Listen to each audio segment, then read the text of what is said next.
Every detail in this story comes from the historical record. You are standing in a tavern in the colony of Massachusetts. The year is 1775. The world outside this door is about to split open, and you are going to be here when it does. Not at the center of it, not holding a musket, not signing anything. You are going to be here, in this room, carrying a tray.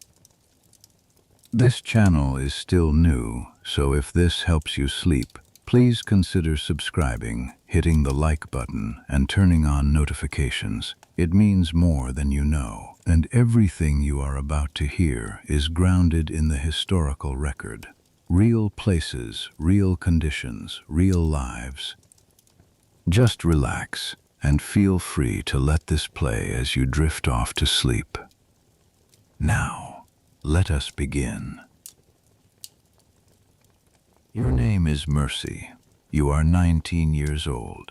You are a tavern maid at a public house called the Red Ox on the post road between Concord and Boston, in the colony of Massachusetts Bay.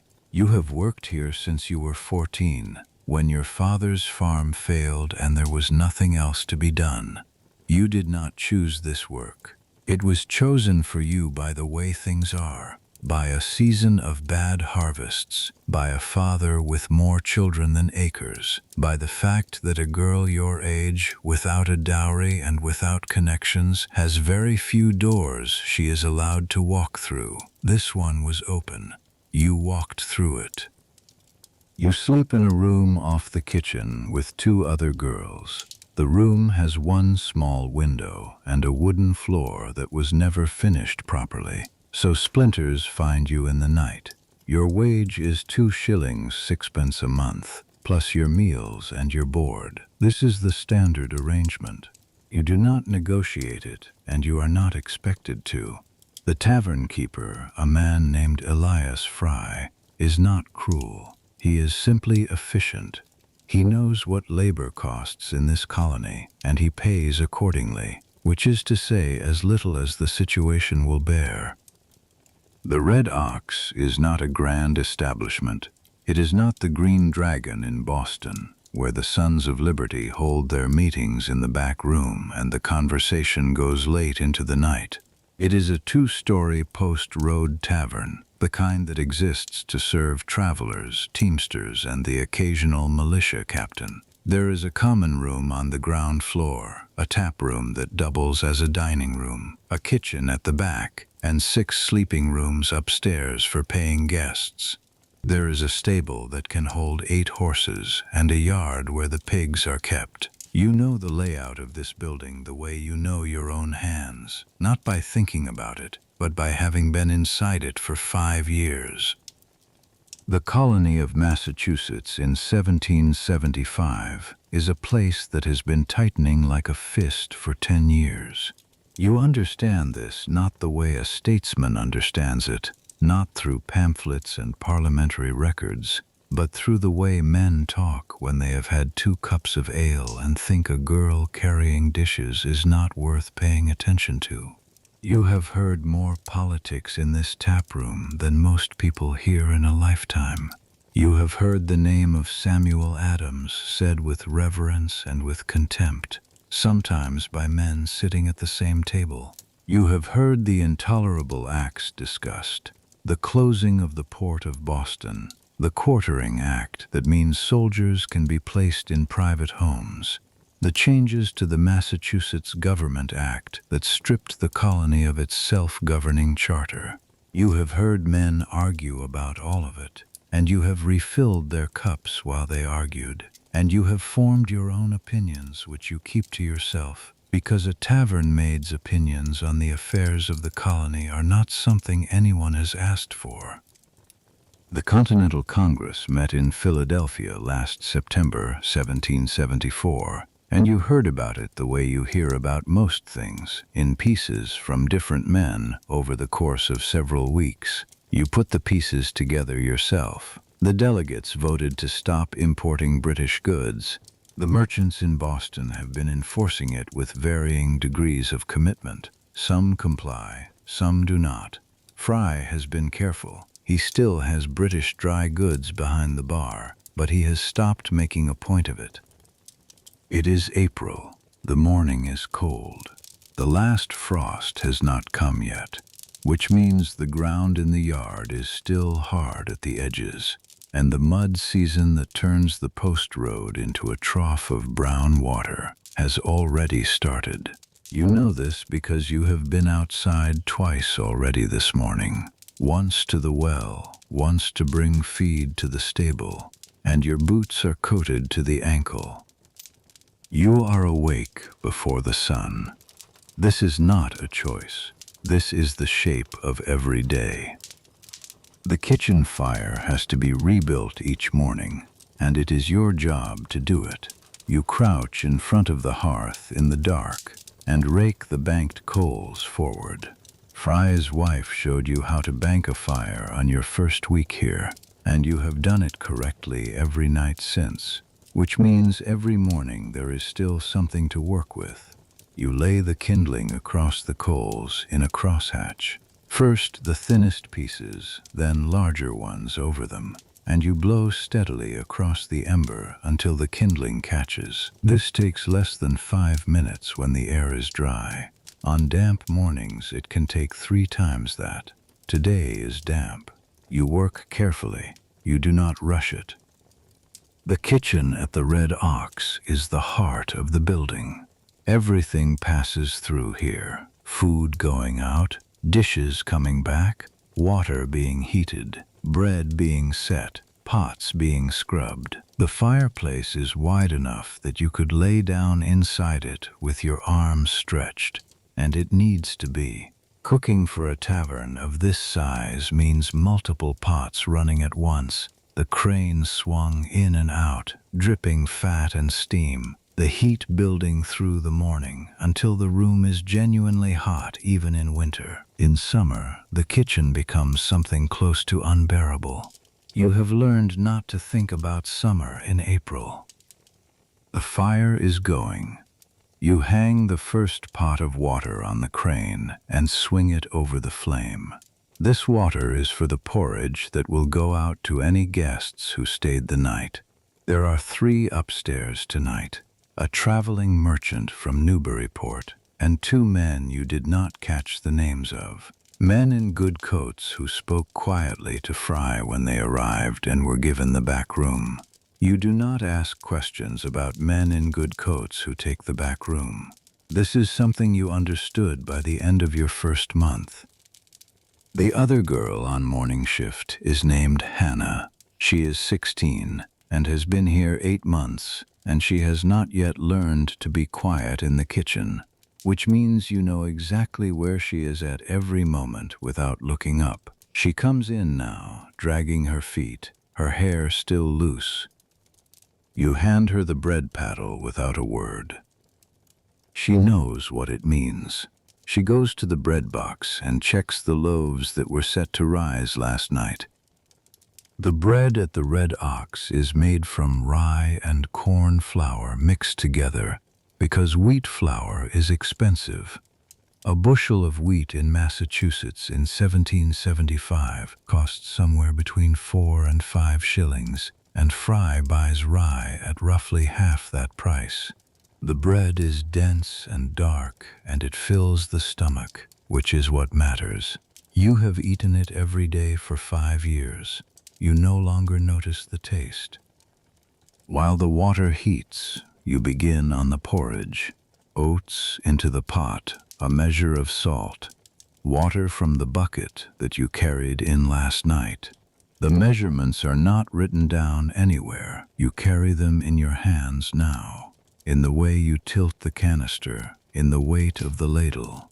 You learned them by watching, and then by doing wrong, and then by doing it until the doing became automatic.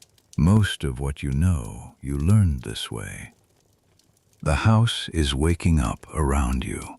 You can hear movement upstairs, the floorboards talking. A door, the sound of a chamber pot being slid out from under a bed. The guests will want breakfast within the hour. Fry will come down in 20 minutes. Check the tap room. check the kitchen, say nothing if everything is right, and say something if it is not. In 5 years, he has never said nothing was right. He has simply said nothing. You understand that this is its own kind of praise. The tavern begins to organize itself around you, the way a day organizes itself around the people who are already working in it before it technically starts. Light comes in through the kitchen window, gray first, then a pale yellow. The fire is strong now. The porridge is thickening. Hannah has the bread out and is slicing it with the long knife, and you can smell the rye in the warm air of the kitchen. That particular smell, dense and slightly sour, that has meant morning to you for 5 years. You wipe your hands on your apron. The apron is linen, undyed, and it is yours, meaning it is one of 2 aprons you own, and you are responsible for washing them. A tavern maid in this period is expected to provide her own apron and her own cap. These are not luxuries. They are part of what your labor looks like to the people who are paying for it. Cleanliness is legibility. A clean apron tells the customer that Fry runs a respectable house, which is the thing a tavern keeper on the post road most needs people to believe. You put on your cap. It is a plain linen mob cap, the kind that every working woman in the colonies wears, gathered at the back with a wide brim that frames the face. You have had this one for 2 years. It is beginning to wear thin at the edges. You have been putting off replacing it because the linen to make a new one costs money you do not have at the moment, having sent 3 shillings home to your mother last month after the youngest got sick. You do not think about this as hardship. You think about it as arithmetic. Fry comes down exactly when you expected him to. He is a man of about 50, thick through the chest, with the kind of face that has been weathered into a permanent expression of mild suspicion. He came to Massachusetts from Connecticut as a young man and bought the Red Ox from its previous owner 18 years ago. He knows every post rider on this road, every teamster, every militia officer in the surrounding towns. He knows which selectmen drink, which ministers argue, and which travelers are worth giving credit to. This knowledge is the actual asset of the tavern. The building is secondary. He walks through the kitchen without stopping, which means everything is as it should be. You carry the first tray to the tap room. The tap room in the morning is a different room than the tap room at night. At night it is full of noise and pipe smoke and the smell of bodies and ale. In the morning it is just tables and benches and the light coming sideways through the small windows and a low fire in the corner fireplace that you built up while the porridge was finishing. You set the tray on the service table, the long, narrow table along the wall, the one that separates the working side of the room from the customer side, and begin laying the plates. The merchant from Newburyport comes down first. He is a lean man, probably 40, with ink stains on his right hand that you noticed last night when you brought his supper. He nods at you without looking at you. This is the standard acknowledgement. You are a surface that delivers things. You are the table and the plate and the cup. You are not a person in the room. You have stopped finding this remarkable. It is simply the condition. You pour his cider from the pitcher. Cider is the standard breakfast drink at a Massachusetts tavern in 1775. Hard cider, not sweet, fermented from last fall's apples. A family in this region consumes on average about 50 gallons of cider a year, and it is drunk at every meal, including breakfast, by adults and children alike. Water from wells is not always safe. Cider is. The alcohol content is low by the standards of what will be served later in the day, but it is present, and the merchant wraps both hands around his cup the way you would wrap your hands around something that is helping you face the morning. You understand that.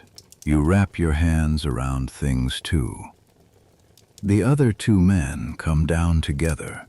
They take the far corner table, which gives them the wall on two sides and a view of the door. You notice this, the way they position themselves, without making anything of it.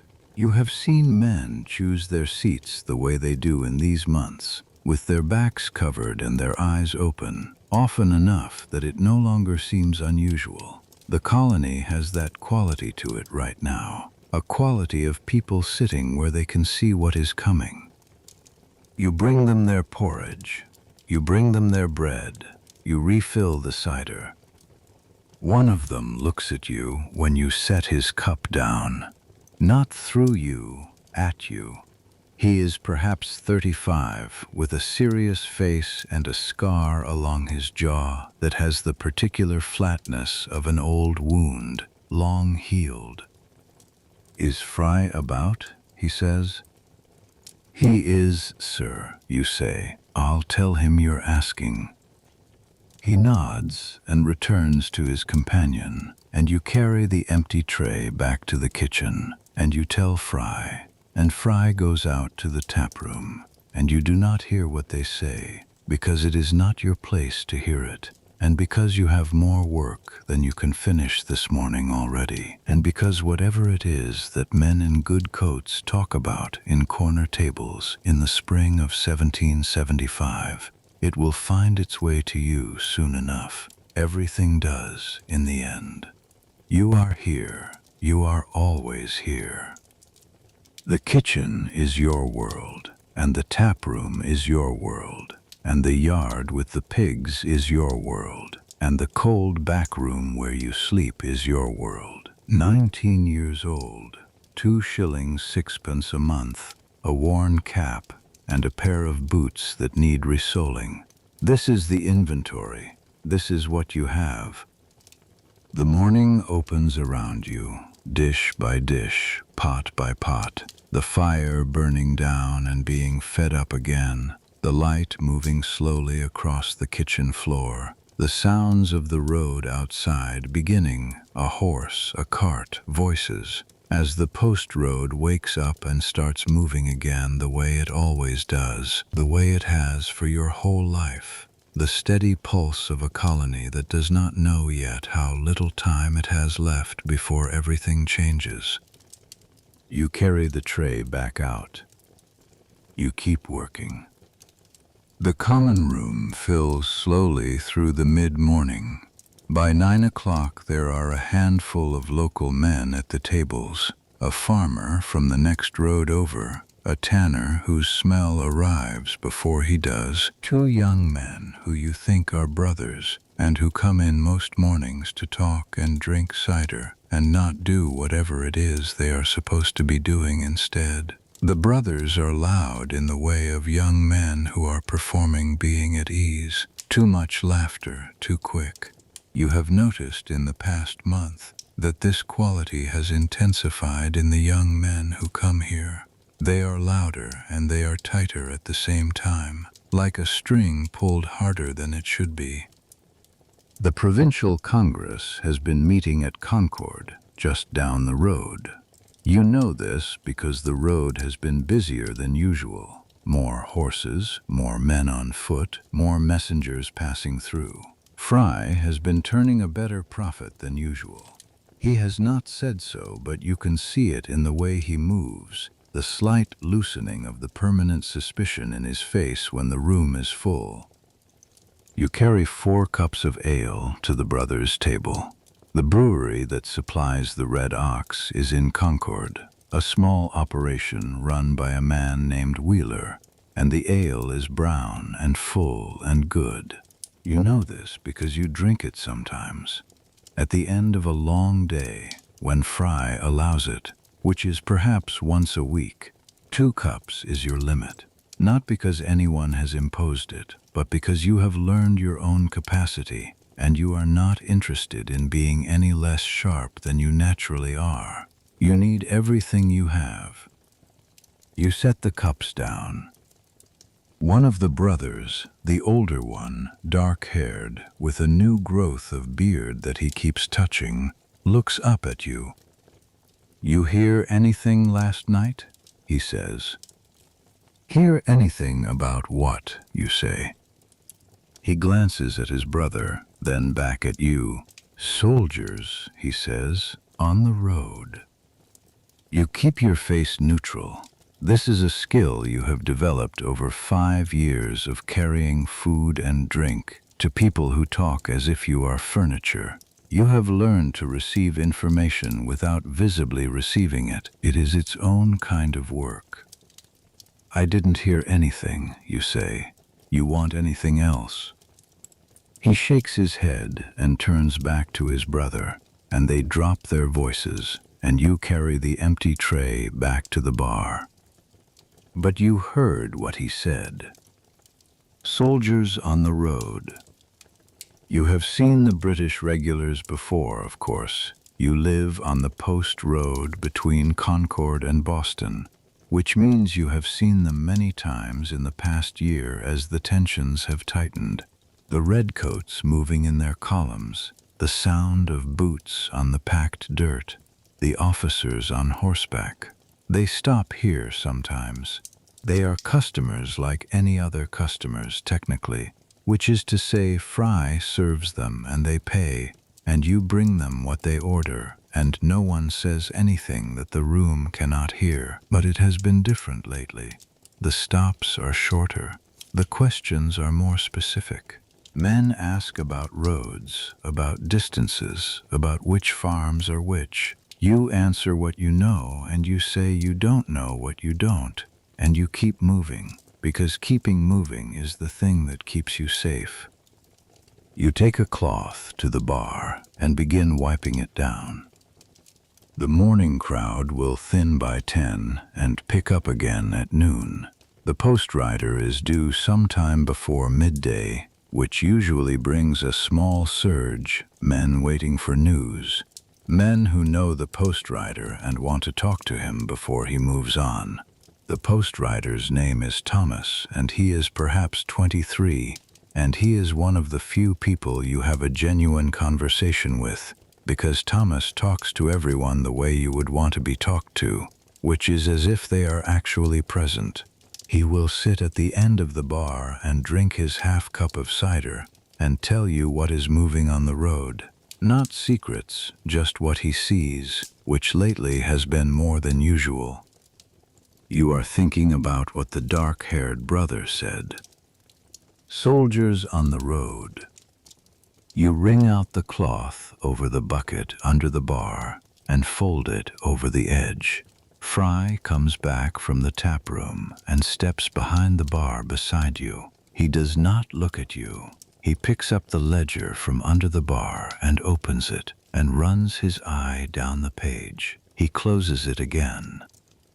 "Keep the back room ready today," he says. "Yes, sir," you say.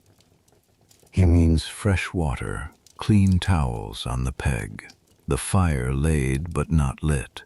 The back room is the private room, the one that costs extra, the one that gets used when someone wants a conversation that the common room cannot hold.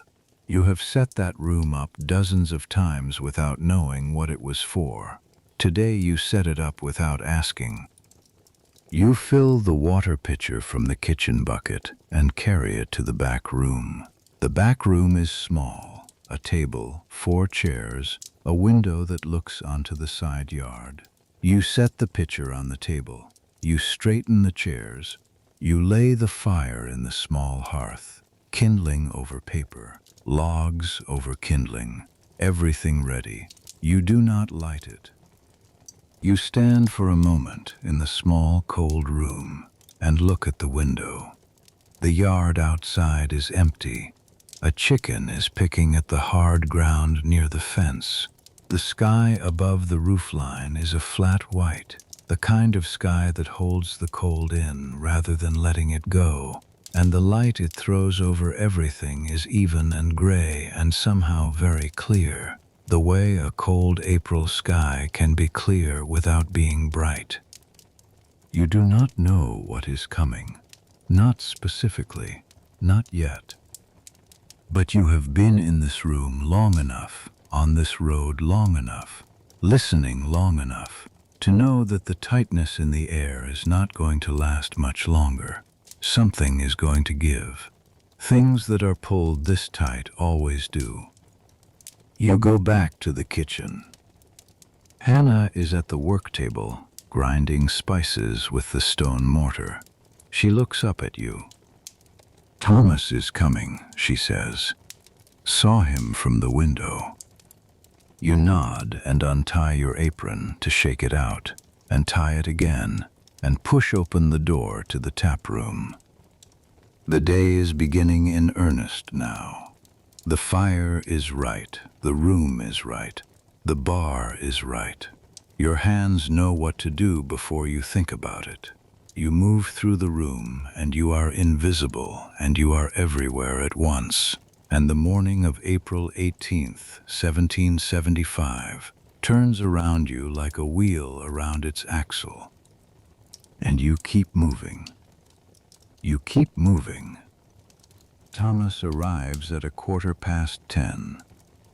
You hear his horse before you see him, the particular rhythm of it, a bay gelding with one slightly short stride in the left front that makes the sound uneven, like a sentence with a word dropped out of it. You have heard this horse dozens of times. You know it without thinking. You are already moving toward the bar when the door opens.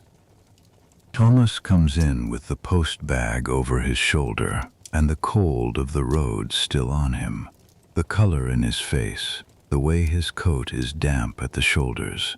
He pulls the bag off and sets it on the floor by the door and looks around the room in the automatic way of a man who has spent his working life arriving in unfamiliar places and making a fast assessment. Even familiar places get this look from Thomas. He told you once that it is a habit he cannot break. You told him you understood that completely. "Mercy," he says, coming to the bar. "Thomas," you say, "cold out." "Getting colder," he says. He drops onto the stool at the end of the bar. His stool, the one where the corner of the bar meets the wall, where he can see the room and the door. "Half cup," he says. "I'm back on the road by 11. You draw his cider from the tap. The tap is a wooden spigot fitted into the barrel, and the cider runs amber and cool. You set the cup in front of him, and he wraps both hands around it and drinks. "What's on the road?" you say. You keep your voice at its usual level. This is not a dramatic question. You ask it every time. Thomas answers it, or he does not, depending on what there is to say and what he thinks is safe to say and where the other people in the room are sitting. He looks at the cup, then he looks up at you. "A lot," he says. You wait. "Regulars moving last night," he says, his voice dropping to the kind of level that does not carry past the bar.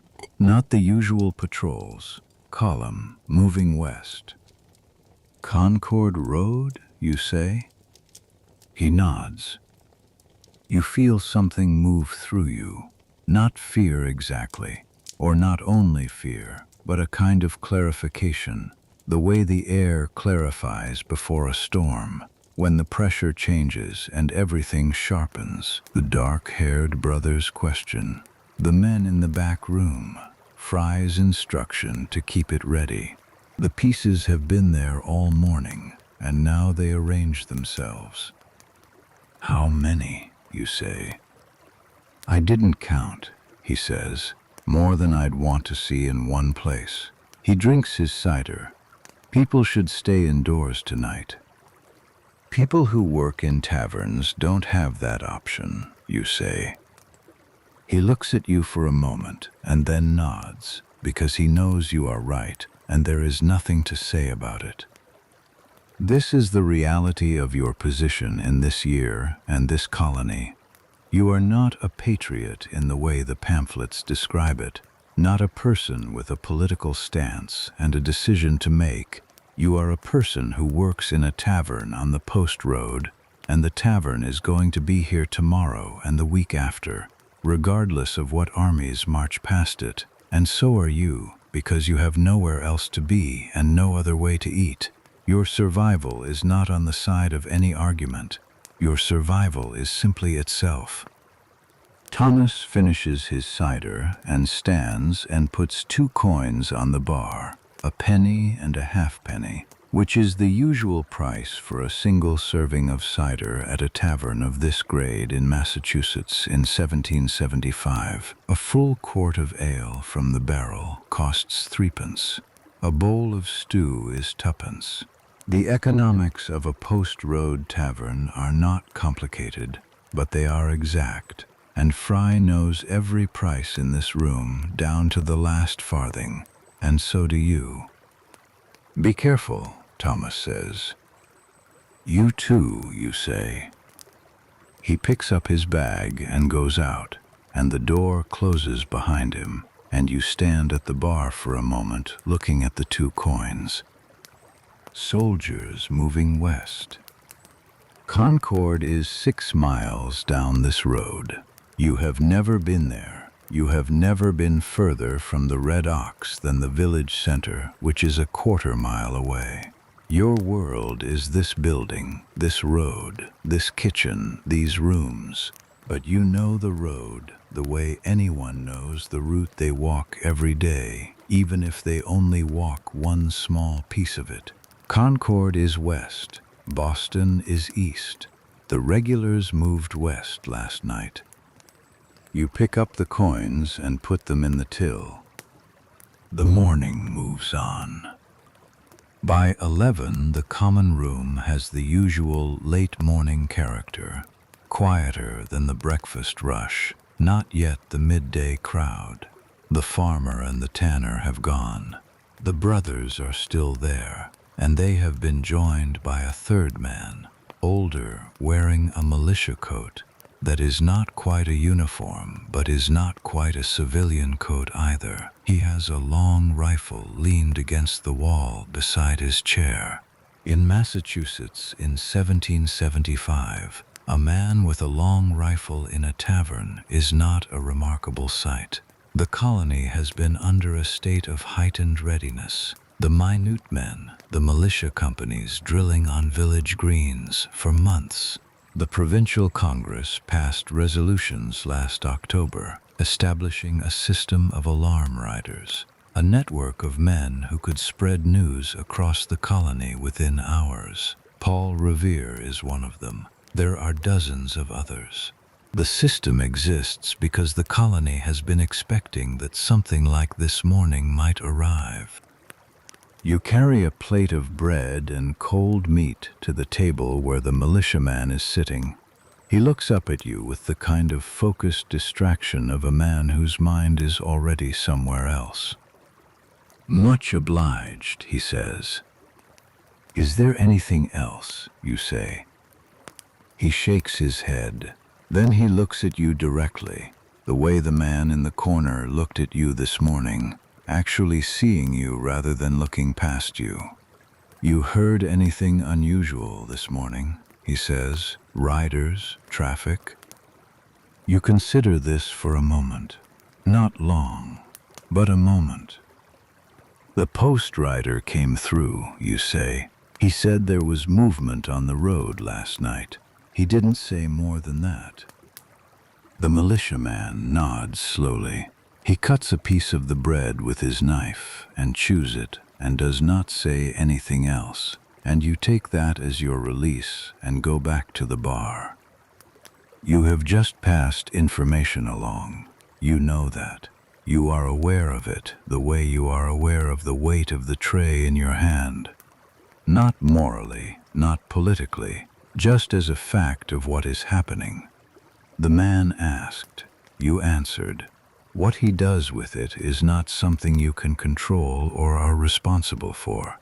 You are a tavern maid.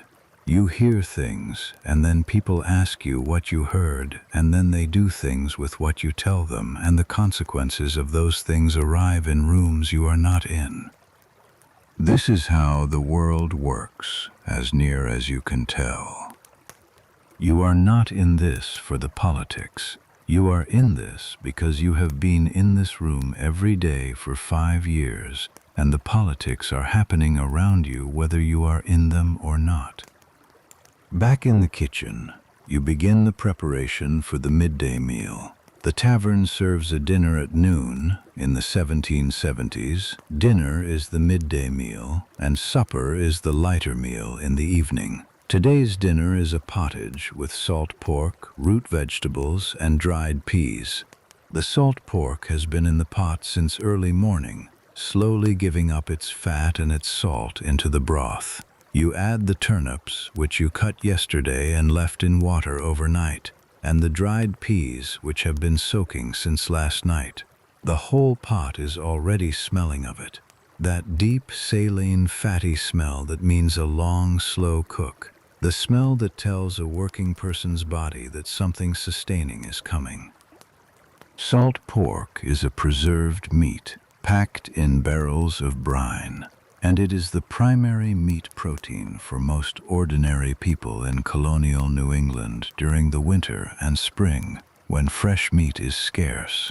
A barrel of salt pork weighing 200 pounds costs somewhere around $4 in 1775 currency. The colonial dollar at this point is not yet the currency of a nation. It is an informal unit, and a working household goes through roughly 1 barrel per year. Fry buys his in bulk from a merchant in Salem and stores it in the cellar, which stays cold enough to serve as a larder through most of the year.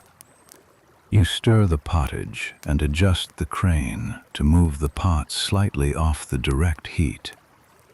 Hannah is at the back door, wringing out dishcloths over the drain ditch.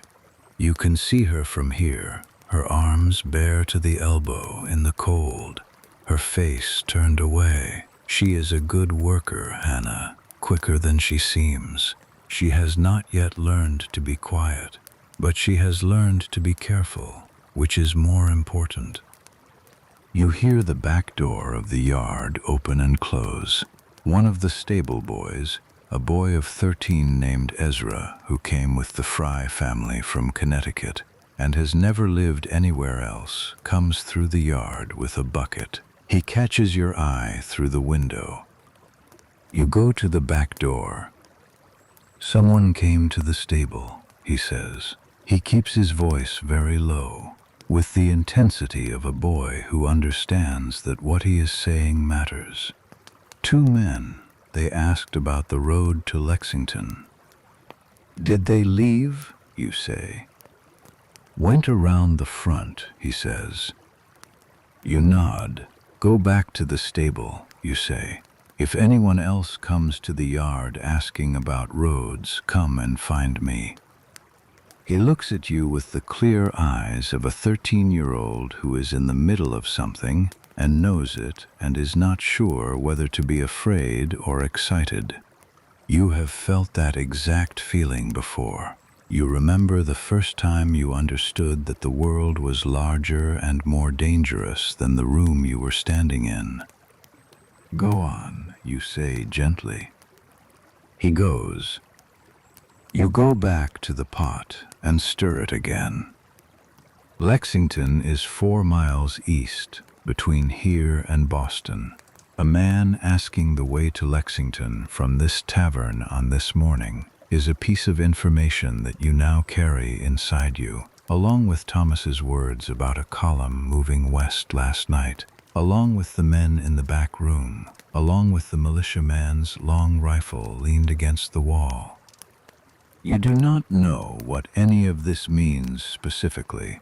You are not a general or a member of the provincial Congress or a son of liberty with a lantern and a code. You are a 19-year-old girl with flour on her apron and a pot of pork pottage on the fire.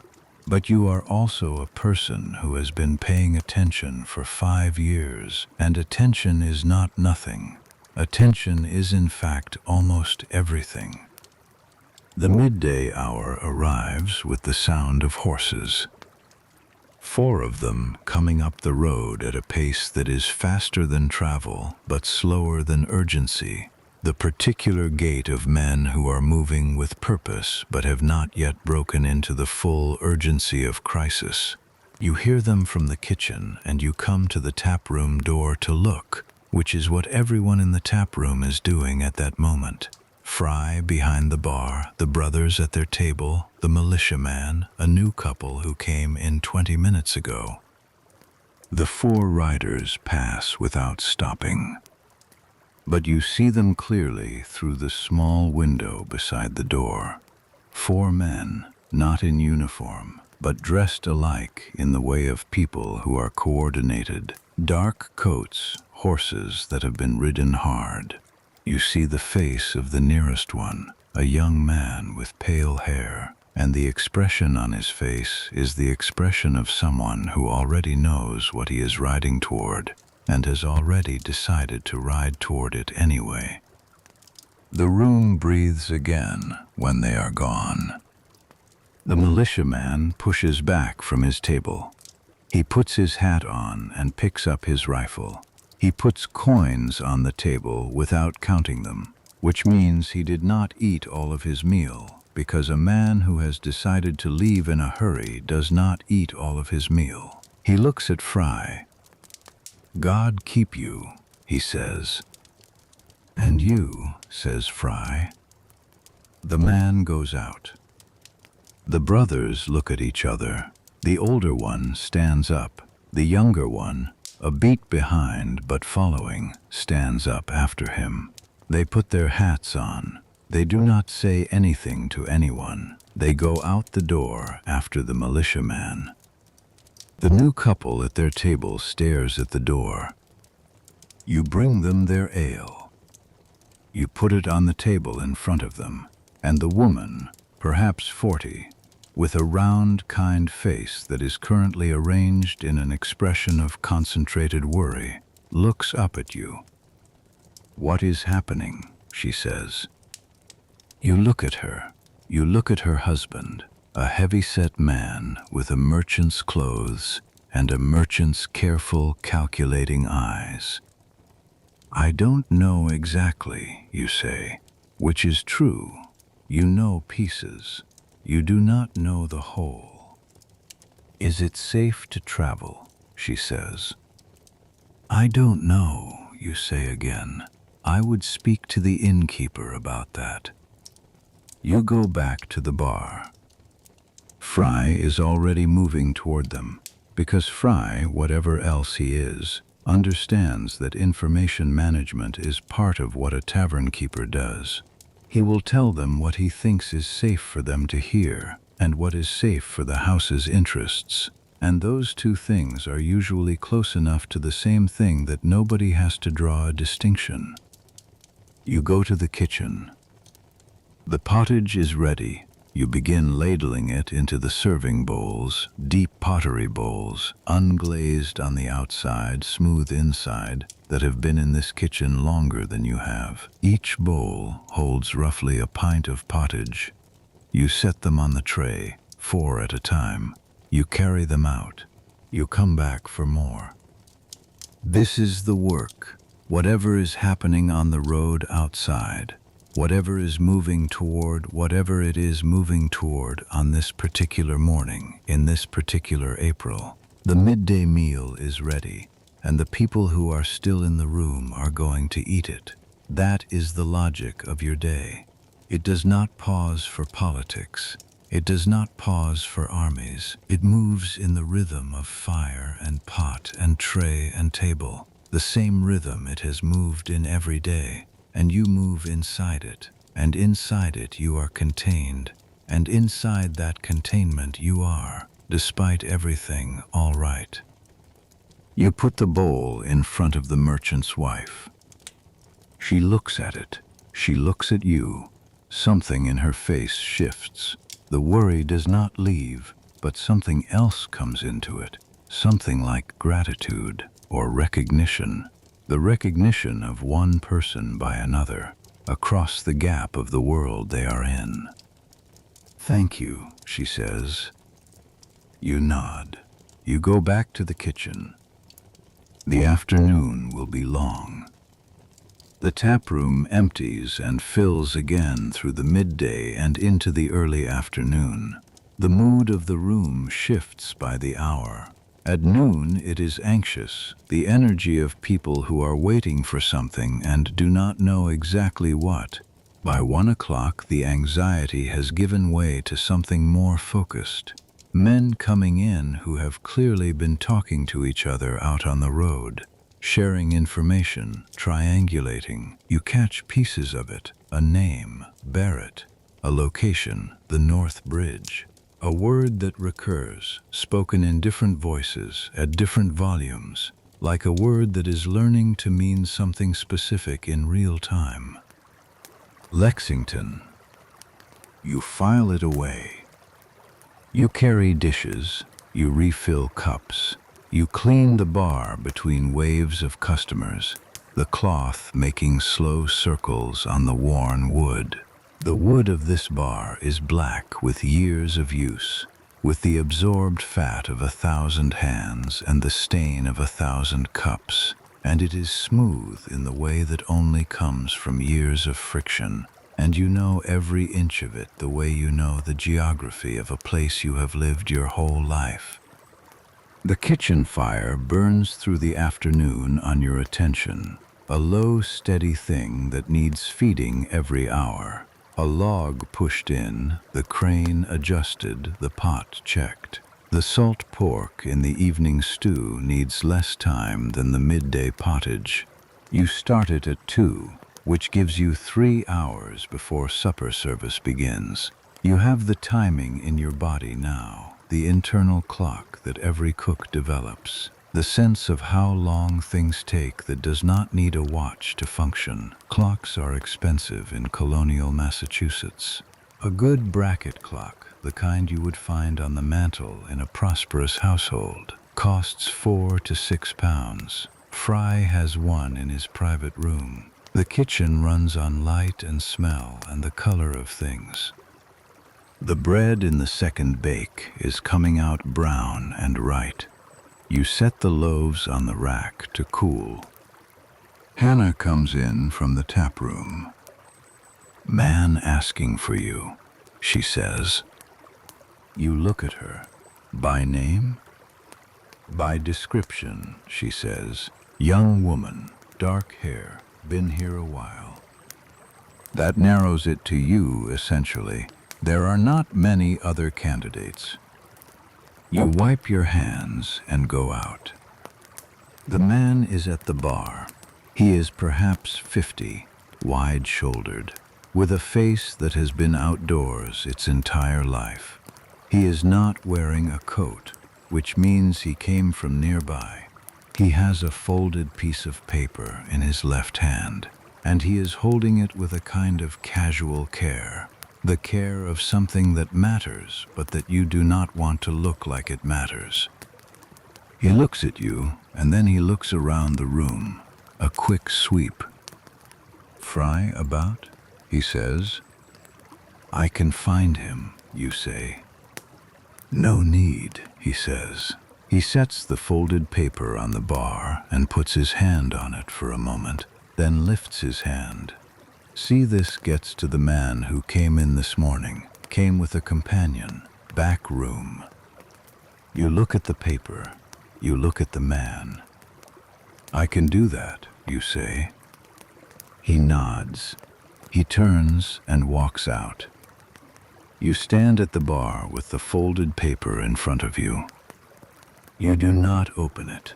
This is not a matter of principle. It is a matter of practicality. If you do not know what is in the paper, you cannot be asked about what is in the paper. You cannot tell what you do not know. This is a logic you have arrived at on your own, without anyone teaching it to you. From 5 years of being in a room where people use you as a conduit, without thinking about what that costs you. You pick up the paper, you carry it to the back room. The men are still there, both of them. They look up when you open the door. The man with the scarred jaw, the one who spoke to you this morning, stands slightly, in the automatic way of a man who was raised to stand when someone enters a room, before he remembers where he is and what he is doing. You set the paper on the table. "Someone left this for you," you say. "At the bar, wide man, no coat."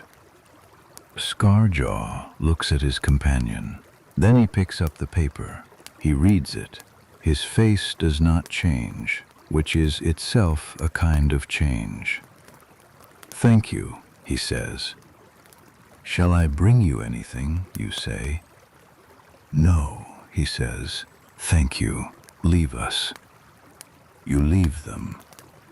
You close the door of the back room behind you and stand in the hallway for a moment, in the dim middle light of the afternoon, with the sounds of the tap room on one side and the sounds of the kitchen on the other, the smell of wood smoke and pork fat and cider, and the particular dusty smell of the hallway itself, old wood and old cloth, the smell of a house that has been holding people inside it for decades.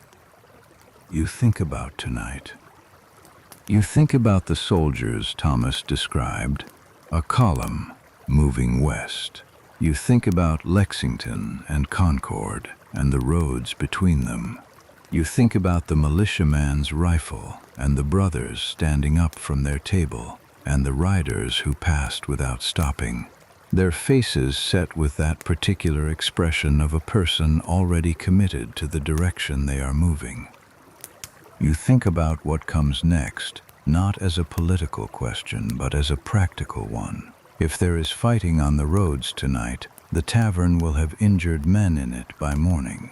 You know this the way you know what weather is coming from the smell of the air. You should check the medicine chest. You should make sure there is clean linen. You should make sure the kitchen fire will hold through the night. You go back to the kitchen. There is work to be done. There is always work to be done. Hannah is slicing the salt pork for the supper stew, and you take the second knife and begin cutting turnips beside her, your hands moving in the familiar rhythm.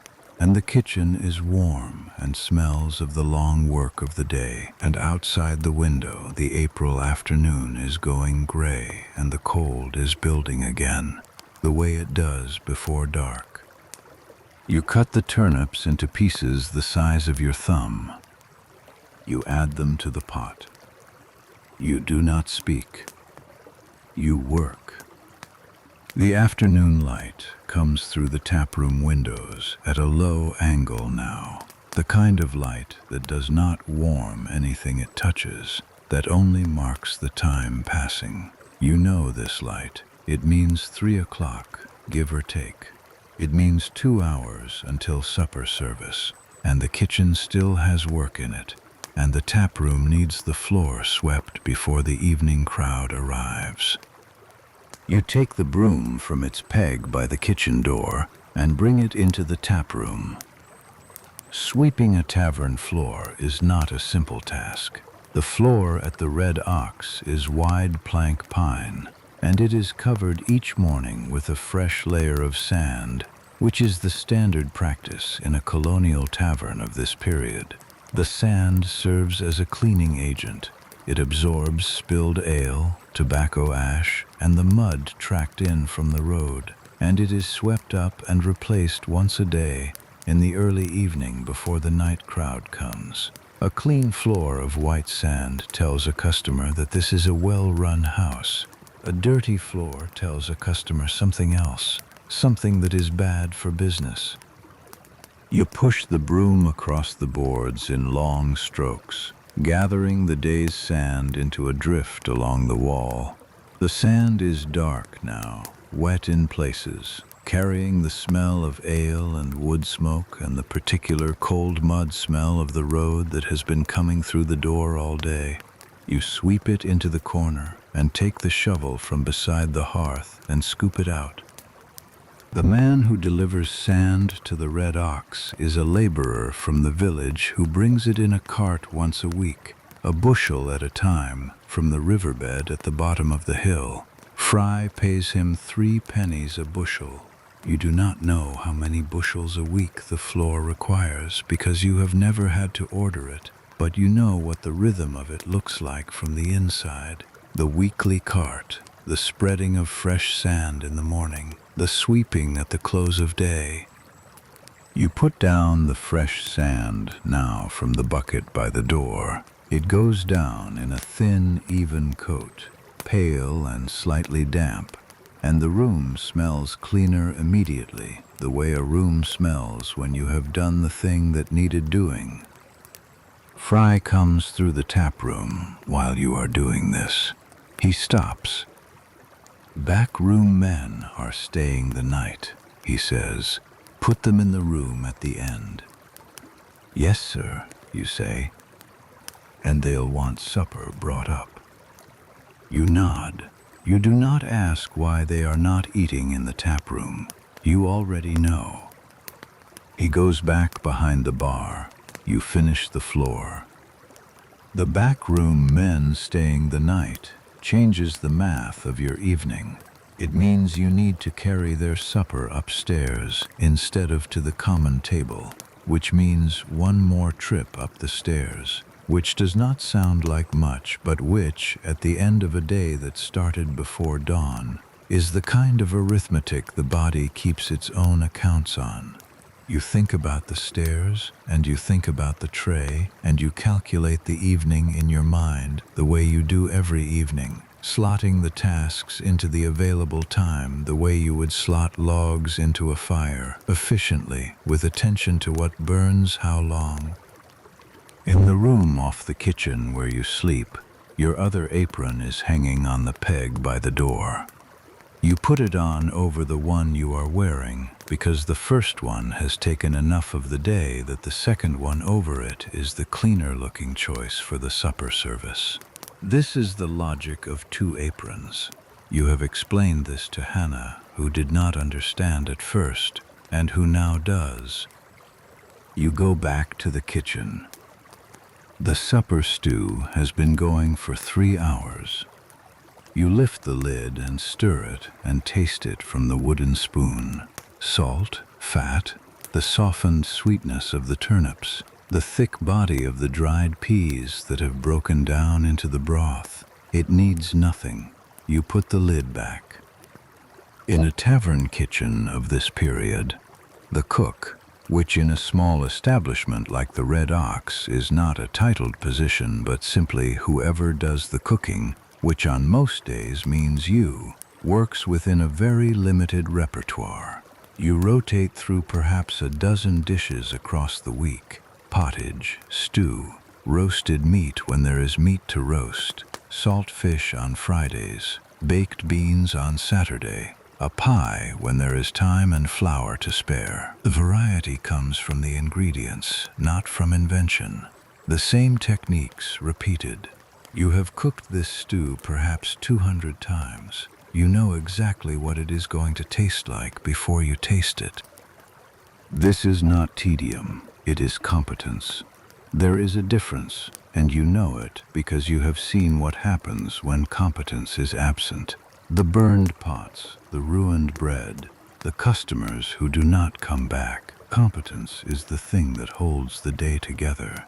You are 20 minutes from supper service, and the stew is right, and the bread is ready, and the fire is correctly tended, and none of that happened by accident. You hear the sound of a horse stopping outside. One horse, coming fast and stopping hard, the way a horse stops when the rider pulls it up sharply rather than slowing it down. You hear the hooves skid slightly on the packed dirt of the yard. You hear a voice, a man's, brief, asking something, and then the door of the tap room opening. You come to the kitchen doorway. A young man is standing in the tap room, breathing fast. He is perhaps 20, lean, with the kind of thinness that comes from hard riding rather than youth. His coat is dusty. He has ridden far today. He looks at Fry, who has come out from behind the bar. "Is there a man here named?" And he says a name you do not catch. A name that means something to Fry because you see the shift in Fry's face, the small tightening around the eyes that is Fry's version of a reaction. "Back room," Fry says quietly. "I'll take you."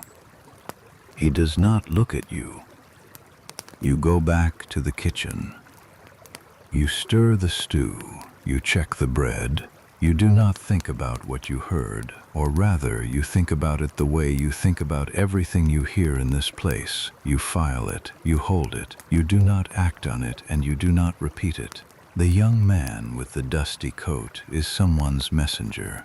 The name he asked for is the name of someone in the back room. The back room conversation is not your business. None of this is your business.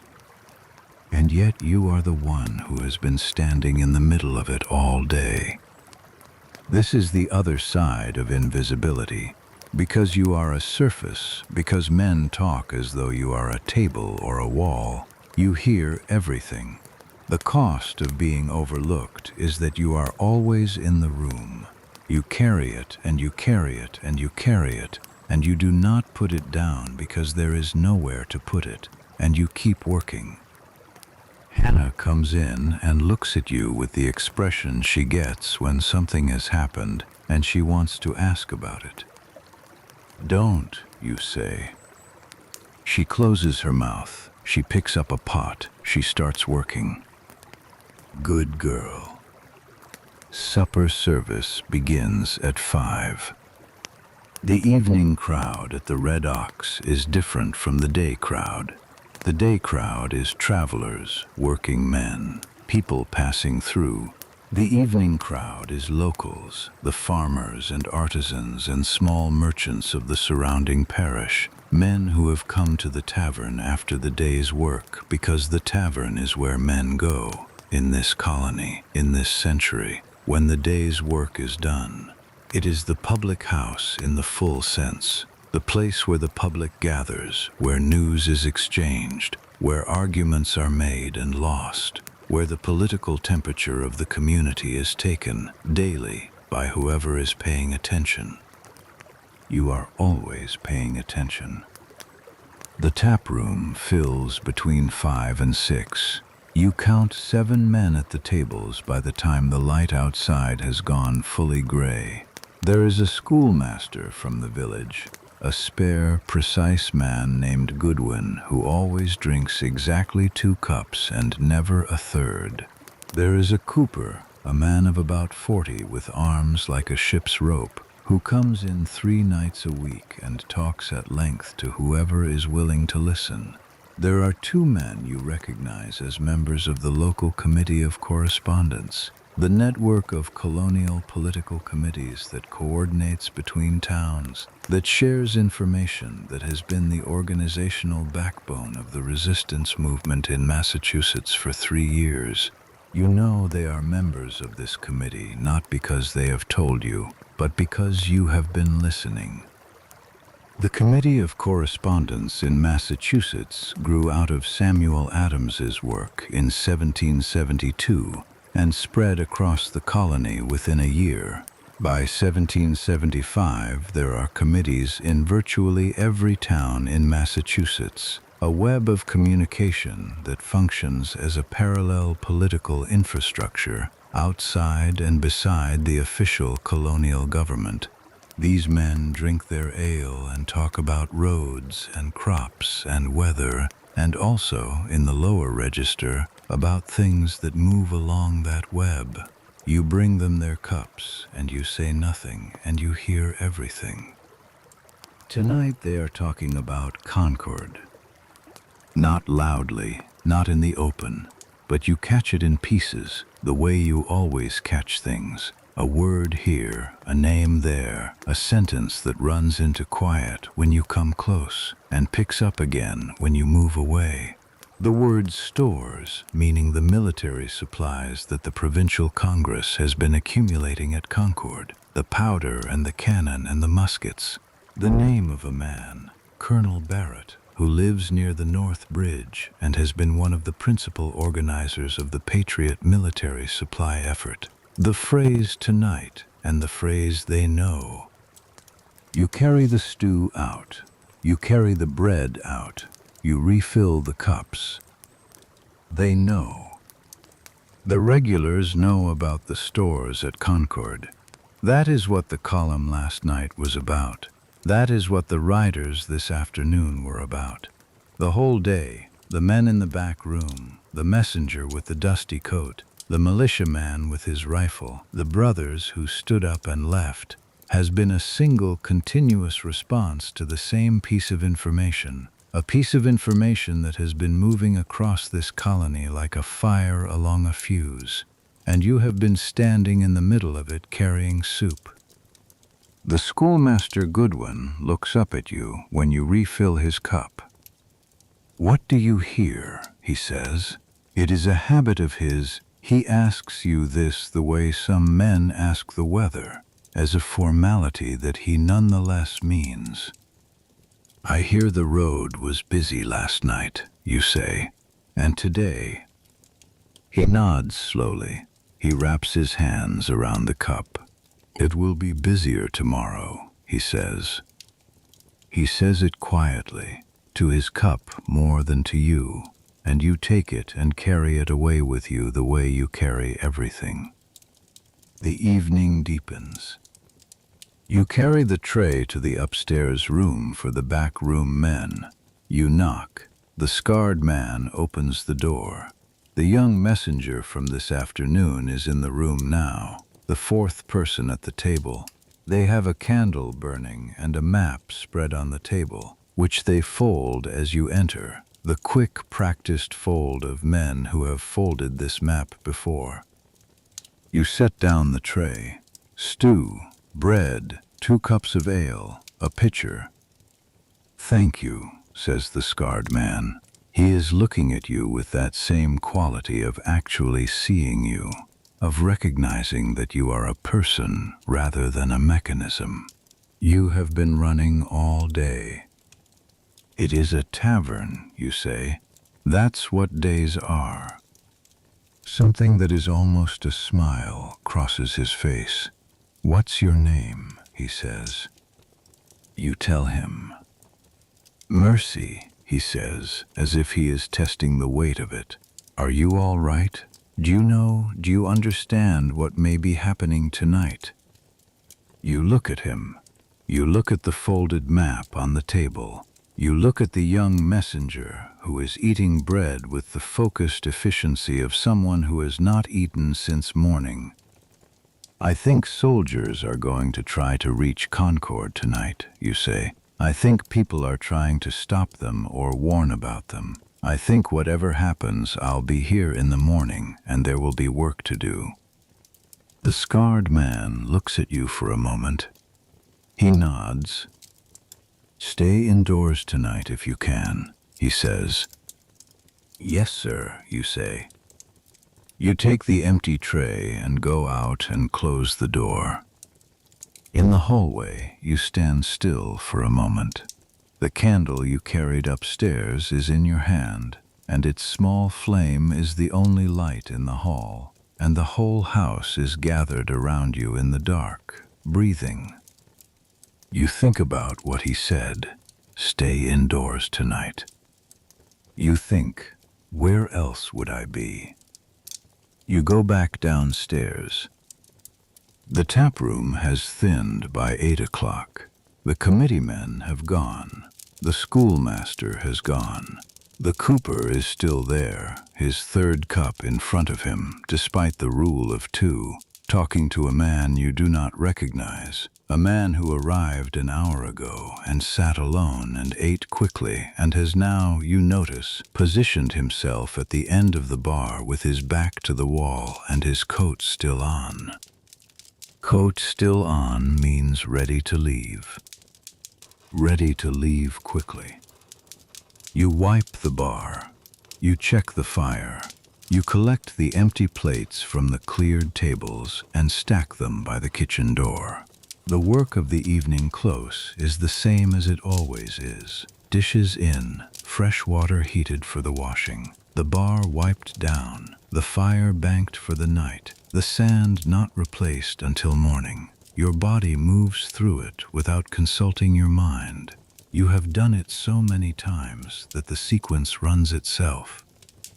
Outside, somewhere on the road, something is happening or is about to happen. You can feel it in the quality of the night, the way the darkness outside the windows seems denser than usual, more loaded, the way a sky feels before a storm that has not broken yet. You have lived beside this road long enough to know the difference between ordinary night and a night that is holding something. You bank the kitchen fire. You lay the coals forward and pull the ash over them in the careful pattern, deep enough to hold, shallow enough to breathe. This fire will be here in the morning. You have banked it correctly every night for 5 years, and it has been there every morning. You depend on this. The continuity of the fire is not a small thing. It is the first condition of everything that follows: the hot water, the porridge, the warmth that the kitchen holds against the cold outside. The fire is the beginning. You smooth the ash.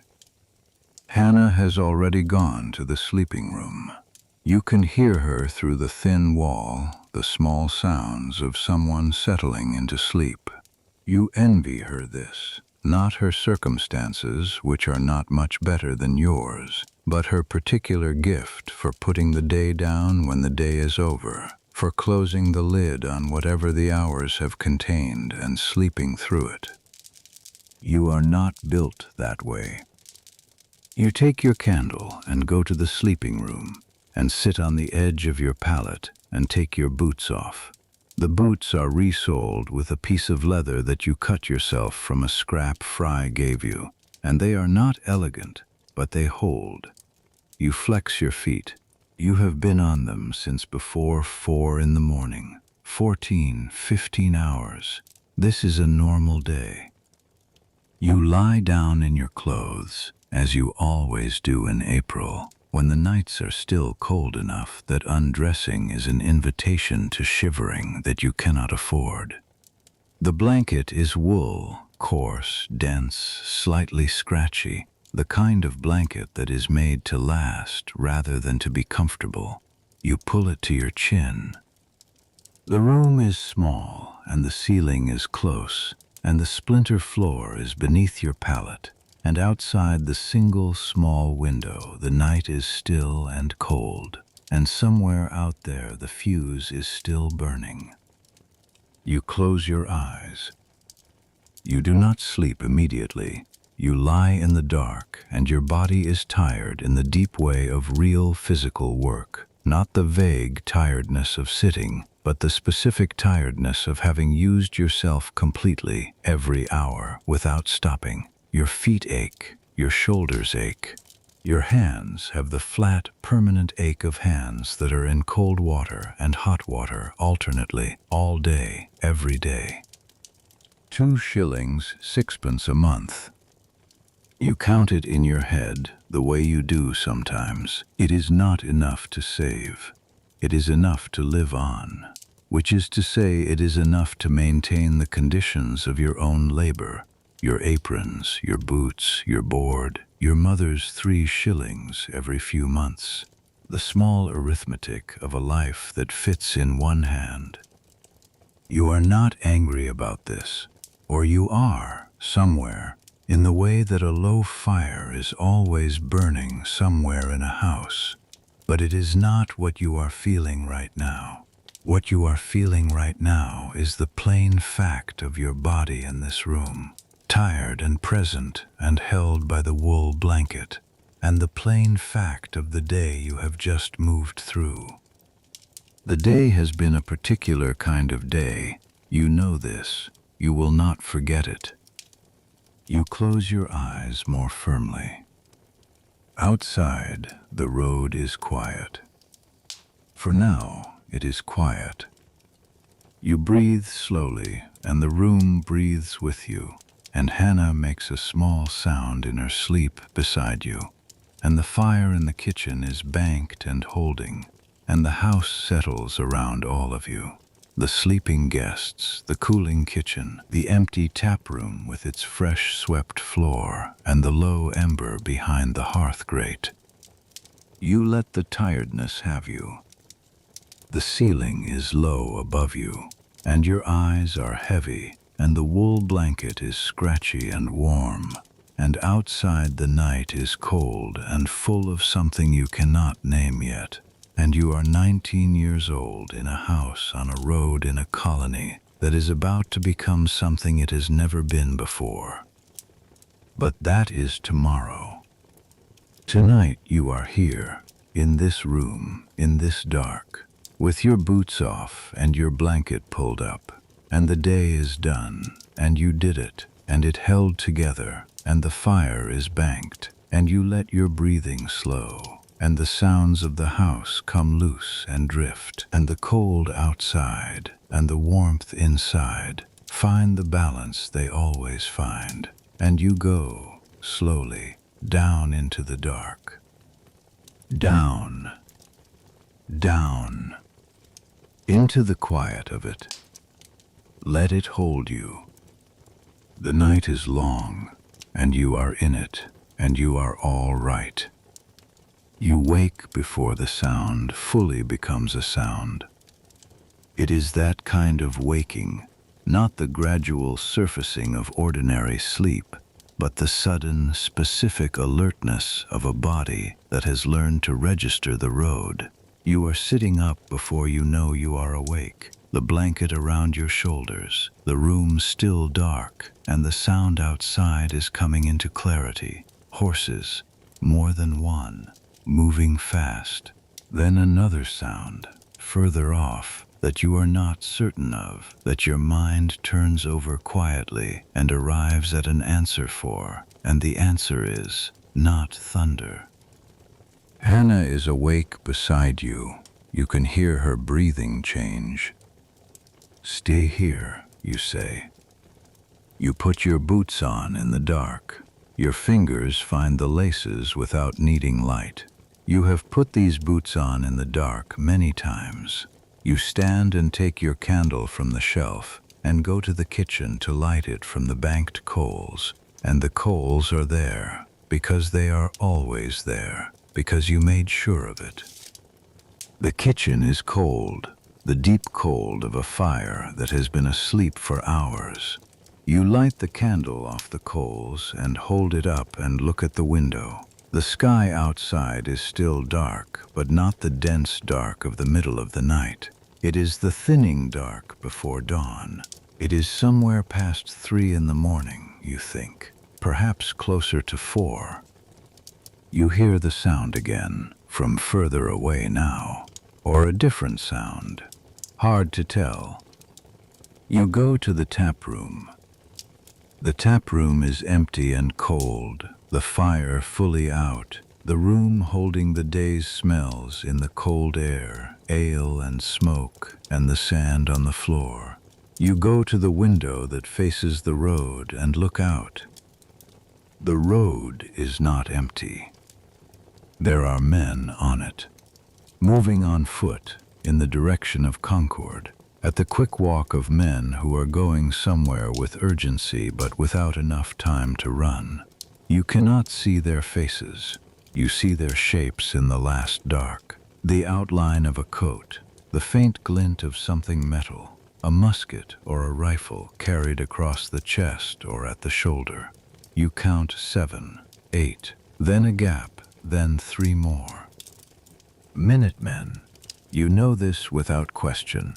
The militia companies that have been drilling on the village greens, these are those men moving now in the dark toward whatever it is that the night has set in motion. The sound from before comes again, and this time you know what it is.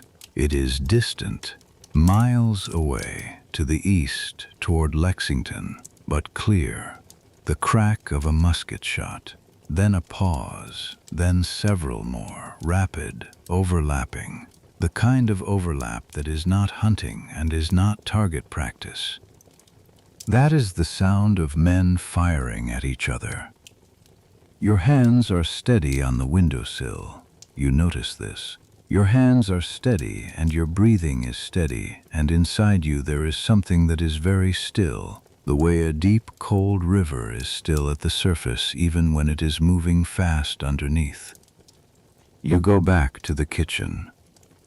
You build the fire. This is what you know how to do, and so this is what you do.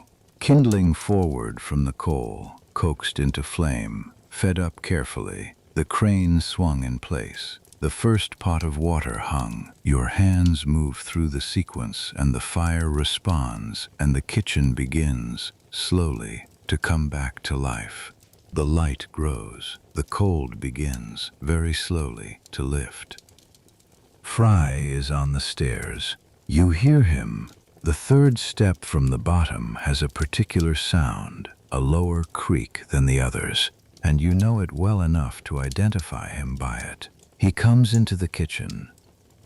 He looks at you at the fire. He looks at the window. "You heard," he says. "Yes, sir," you say. He is quiet for a moment. He is a man who thinks before he speaks, and this has always been one of the things you respect about him, even if you do not always agree with the conclusions he arrives at. "It started," he says. "You do not ask what it is, you know what it is. The room should be ready for people," you say. "There may be injured." He looks at you. There is something in his face, not surprise exactly, but a recognition of something. He nods. "Yes," he says. "Bring the linen out. Check the medicine chest." He goes back upstairs. You find the medicine chest on the shelf above the dry goods, a small wooden box with a latch, the standard household medical kit of the 1770s. You lift it down and open it on the work table. Inside, a roll of clean linen bandage, a small bottle of turpentine, a vial of laudanum, opium dissolved in alcohol, the period's primary painkiller, a cake of soap, a pair of scissors with narrow blades, a small folded cloth with dried herbs in it that Fry's wife uses for fever, though you are not certain which herbs or what she does with them precisely. There is a pamphlet of some kind folded in the bottom. You take it out. It is a copy of William Buchan's Domestic Medicine, the popular medical guide published in Edinburgh and widely circulated in the colonies. Your copy is old, the pages soft at the edges. You have read parts of it before, in the slow hours of a winter afternoon, because reading is something you can do. One of the things your father's farm gave you before it gave you nothing. A winter school in the village when you were 8 and 9 and 10. The letters and then the words and then the sentences. You set the pamphlet on the table and leave the chest open. Clean linen next. You go to the cupboard where the household linens are kept, the sheets and tablecloths and cleaning cloths, and you bring out 4 of the rougher sheets, the ones that are already worn from use and are no longer considered good enough for the guest rooms. These will do for bandaging. You fold them and stack them on the table beside the medicine chest. Then you stir the fire up and put on the big pot, the one that holds 4 gallons, filled with water from the bucket. Water has to be hot for this. You do not know everything about wound care, but you know that much from the pamphlet and from what Fry's wife has told you. Hot water and clean cloth and calm hands. It is 4 in the morning, or close to it. and you have been awake for less than 30 minutes, and the kitchen is already organized for something new. You put the porridge on for the household. Whatever is coming, the people in this building are going to need to eat, and the morning still requires its morning. And you make the porridge the way you always make it, because the way you always make it is what there is. Hannah comes to the kitchen door. She has dressed and pulled her hair back. Her face is pale. "What was that sound?" she says. "Shooting," you say, "far off, toward Lexington." She stares at you. "Come and help me," you say. "We need to be ready." She comes in. You give her the bread work. Slice yesterday's loaves. Set them in the warming rack. Prepare the cold plate for the guests' breakfast. Something for people to eat. This is the thing you can give. The first people arrive before 6. Not soldiers, not yet. A woman from the village, a farm wife you recognize, who comes to the door of the yard with 2 of her children and knocks in the uncertain way of someone who is not sure whether knocking is still the right protocol for the kind of morning this is becoming. You let her in. You bring her and the children into the kitchen, which is the warmest room, and you give her the stool by the fire and give the children bread, and she sits with her hands in her lap and stares at the fire and says nothing for a long time. Then she says, "My husband went last night with the others." You nod. You keep working.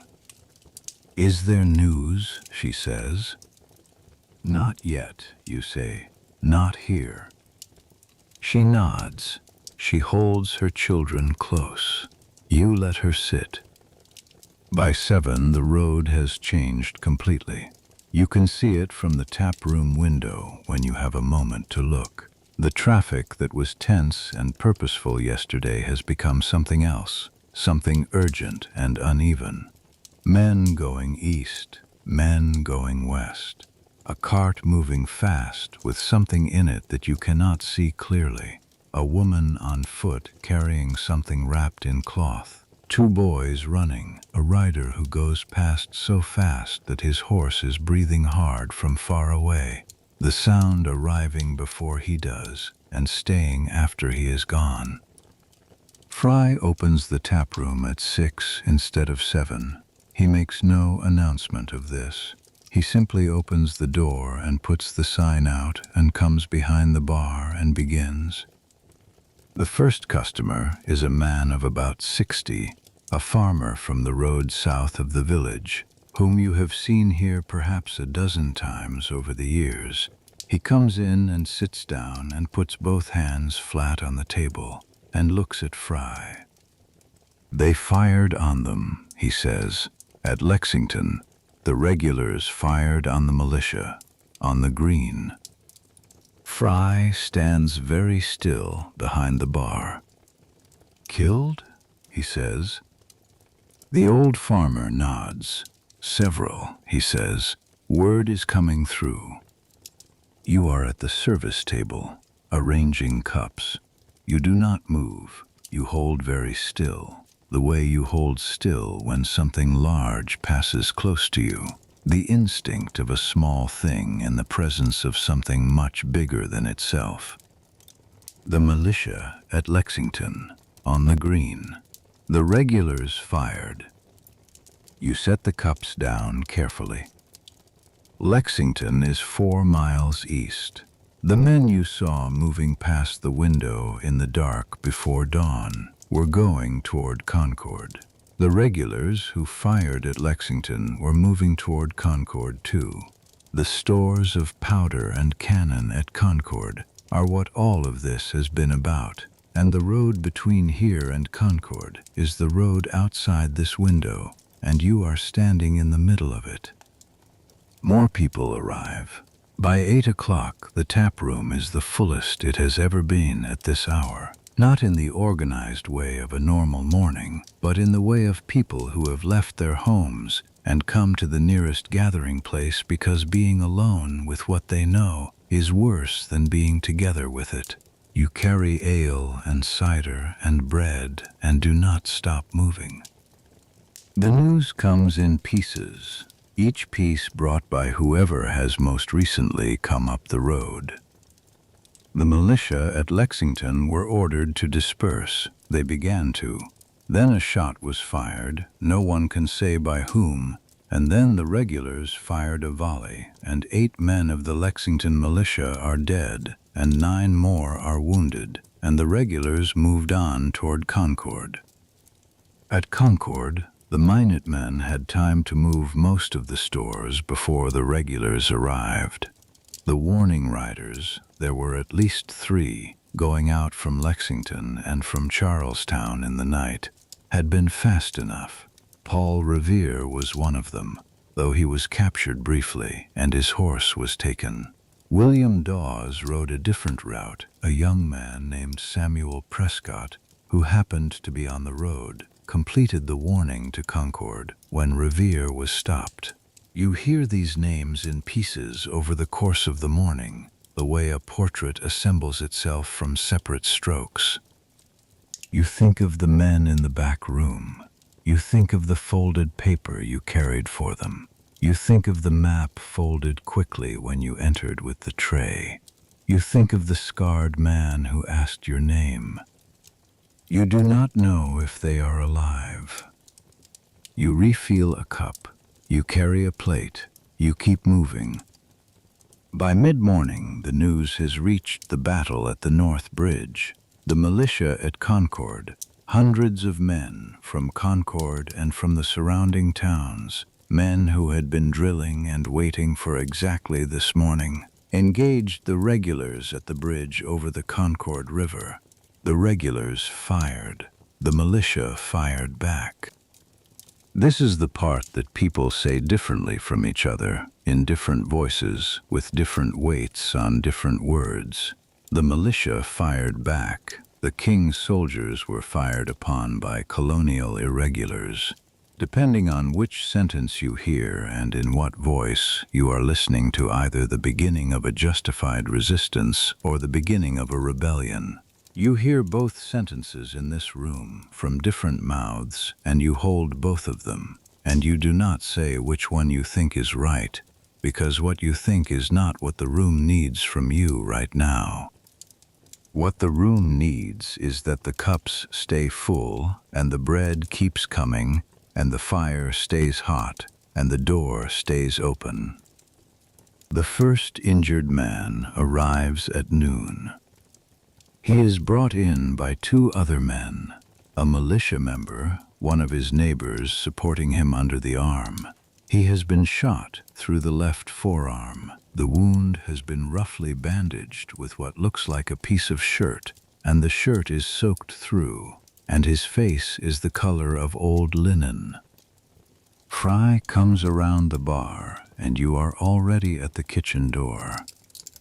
"Bring him here," you say. You say it before you decide to say it.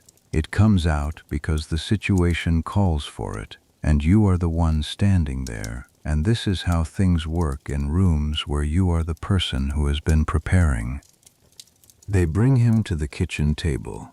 The 2 men with him look at you, at your apron, at your hands, at the clean linen on the table behind you. "Do you know what you're doing?" one of them says. "I know what I have," you say. "Get his coat off." They get his coat off.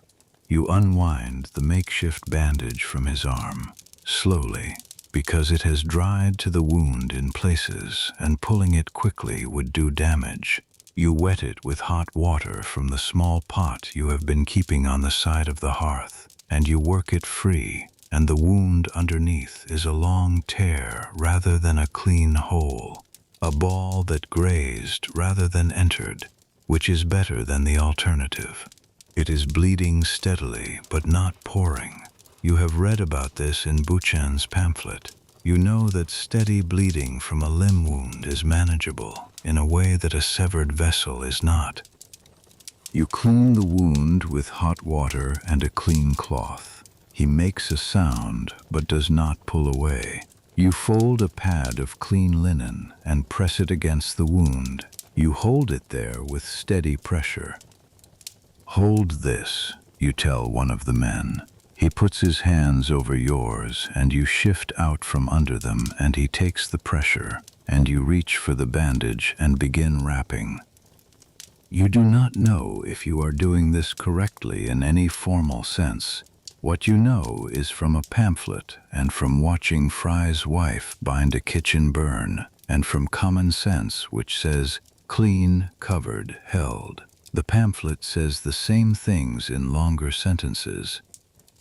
The man on the table is breathing through his nose in the controlled way of someone managing pain deliberately. "You'll live," you tell him, not because you know this for certain, but because it is what the situation requires, and because it is probably true, and probably true said with confidence becomes more true than probably true said with hesitation. He looks at you. His eyes are dark with pain but present. "Thank you," he says. You tie off the bandage. You wash your hands in the bucket. 2 more men will come before the afternoon is over. One with a ball in the shoulder, who needs Fry to send for the doctor from the village, which Fry does immediately, sending Ezra on the fastest horse in the stable. One with a head wound from something that was not a musket ball, a blow, perhaps from a rifle butt or a stone, who needs the wound cleaned and closed, which you do with a needle and thread from the sewing box in Fry's wife's room, because the pamphlet says this is what is done, and because no one else in the building is going to do it if you do not. You notice this steadiness. You did not ask for it. It is simply there. You do not think of it as courage. It is the same thing as banking the fire correctly, the same quality of attention, the same refusal to let urgency override method. You have trained yourself, without knowing you were training yourself, over 5 years of work that required you to hold steady while things around you were in motion. The afternoon sun moves across the kitchen floor in its slow way, and the road outside continues its extraordinary day, and you continue yours. By 3 o'clock, the regulars are in retreat.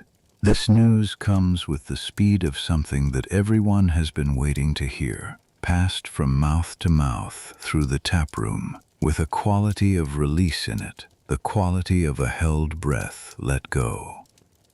The regulars are retreating. The militia is pressing them. The road from Concord back to Boston is becoming something you would not want to walk on if you were wearing a red coat.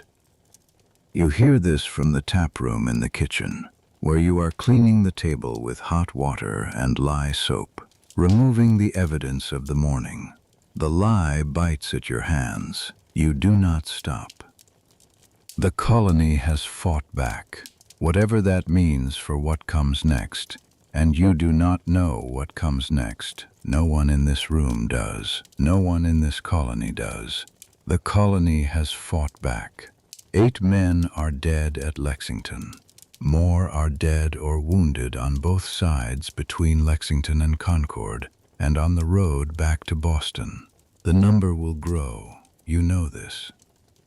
You wring out the cloth and hang it to dry. You take the medicine chest and recount what you have used and what remains. 1/3 of the clean linen, most of the turpentine. The laudanum you did not use. The shoulder wound man was given it by the doctor, and you were glad to have it to give. You make a mental list of what needs to be replaced, the way you make mental lists of what needs to be ordered for the kitchen. The same capacity applied to a new category of need. Tomorrow there may be more. You do not know. You stir the supper pot. You check the bread. You move through the kitchen in the rhythm of the work, the same rhythm as always, unchanged by what the day has been, because the rhythm is what holds the day together. and you are not going to be the thing that lets it come apart. Outside, the April evening is coming on. The sky is doing the same thing it does every evening, going from pale to gray to the dark that comes before the stars. And the road outside is finally quieting, the traffic thinning as people make their way home or settle into wherever they are going to stay the night. You can hear very faintly something that might be distant shooting, or might be the sound the wind makes against the stable door. You choose not to decide. You bank the fire. You lay the coals forward and pull the ash over them, deep enough to hold, shallow enough to breathe. Your hands know this. You smooth the surface of the ash. Hannah brings you a cup of cider from the bar and sets it beside you without saying anything. You pick it up and drink half of it and put it down and keep working. This is the day. This is what the day was. You will carry it with you, not as a story you tell, not as a thing you were at the center of, but as a fact you lived inside, the way you live inside every day, working and hearing and moving and holding the pieces together, the ones that are yours to hold. The fire is banked, the kitchen is clean, the supper is ready. You are tired in the way of a person who has used themselves completely, down to the last thing they had. You wash your hands one final time in the cold water left in the bucket by the door. The water is cold enough to feel like it is clarifying something, washing the day's last film away. You dry your hands on the clean cloth. You stand for a moment by the hearth in the warmth that the banked fire still gives, and you breathe slowly, and the kitchen holds you, and the house holds the kitchen, and the night holds the house. And outside the road is quiet now, mostly quiet, quiet enough. The first day of the war is over. You did not fire a musket. You did not ride a horse into the dark. You did not sign a document or make a speech or do any of the things that the record will eventually keep. You kept the fire. You kept the food coming. You washed a wound and held a hand steady and told a man he would live. You heard everything that moved through this room, and you held it and you kept moving. This is what it looks like from where you are standing. This is your April 19th. You go to the sleeping room. You sit on the edge of the pallet and take your boots off, one and then the other, slowly, the relief of it moving up through your feet and into your legs. You lie back on the pallet and pull the wool blanket up and close your eyes. The room is small and dark, and the ceiling is close, and Hannah is already asleep, and the splinter floor is beneath you, and the night outside the window is very still. You breathe. You let the day go. It was a long one, and it was yours, and it is done. The fire in the kitchen is banked, and it will be there in the morning. You will be there too. You breathe, and the dark holds you, and the sounds of the house come loose one by one. The small sounds of a building settling in the cold, the distant sound of something on the road that fades before it arrives, the sound of your own breath slowing. Slower, slower. Let the day put you down. You are here, you are held, you are all right. The night is long, and you are in it, and it is quiet. It is quiet. Sleep. You wake to the smell of smoke. Not the sharp, alarming smell of something burning that should not be burning, The slow, familiar smell of a fire that has been going long enough to settle into itself. The smell of a kitchen that has been working since before you arrived in it. Someone has already built the fire up. You lie still for a moment and let that fact arrive in full. Someone else built the fire this morning. You slept through it. You sit up. Gray light at the window. Early, but not before dawn. Later than you have risen in a long time. Perhaps 6 o'clock, perhaps a little past. You slept longer than you have slept in months. Your body feels the weight of the day before as a specific thing. Not pain exactly, but a deep, settled tiredness in the muscles of your arms and back and feet. The kind of tiredness that a night's sleep addresses but does not entirely cure. You flex your hands. Your fingers are stiff at the joints. The wound cleaning and the bandaging and the needlework of yesterday have left their record in your hands, which are not your hands on a normal morning. You get up. You put your boots on. You go to the kitchen. Fry's wife is at the fire. Her name is Abigail.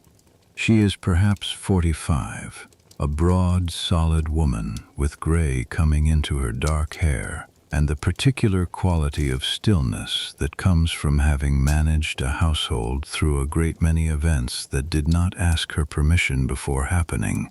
She has been at her sister's in the village for the past week. Her sister had a difficult lying in, and she came home sometime in the night while you were sleeping. And now she is standing at the fire with a pot on the crane and a look on her face that tells you she has already been briefed. She looks at you when you come in. "Sit," she says. You sit. She brings you a cup of hot water with dried mint in it, not tea, because the colony has been without regular tea imports since the tea associations began their non-importation agreements, and what passes for tea in most Massachusetts households in 1775 is one of several local herb substitutes, the most common being dried mint, dried raspberry leaf, or a preparation called Liberty tea made from 4-leaf loosestrife.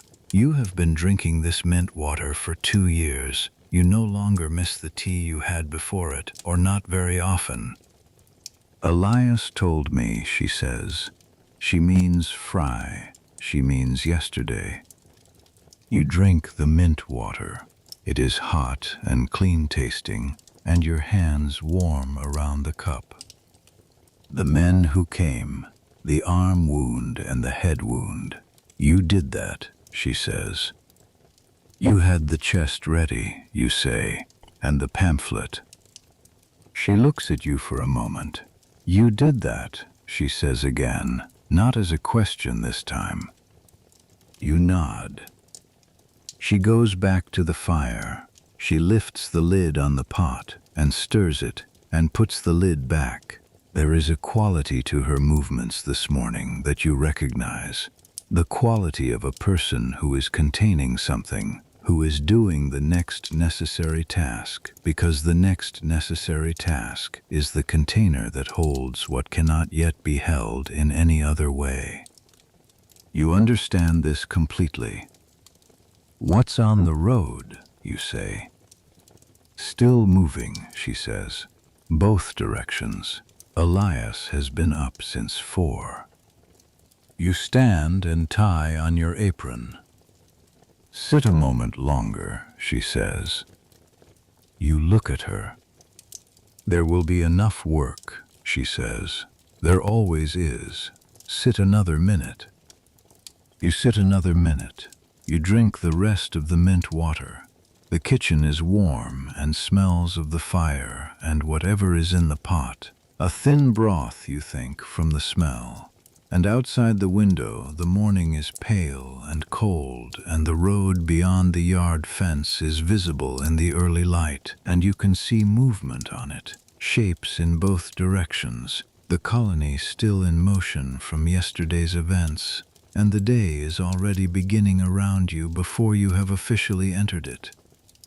But you have a minute, Abigail says. So you use it.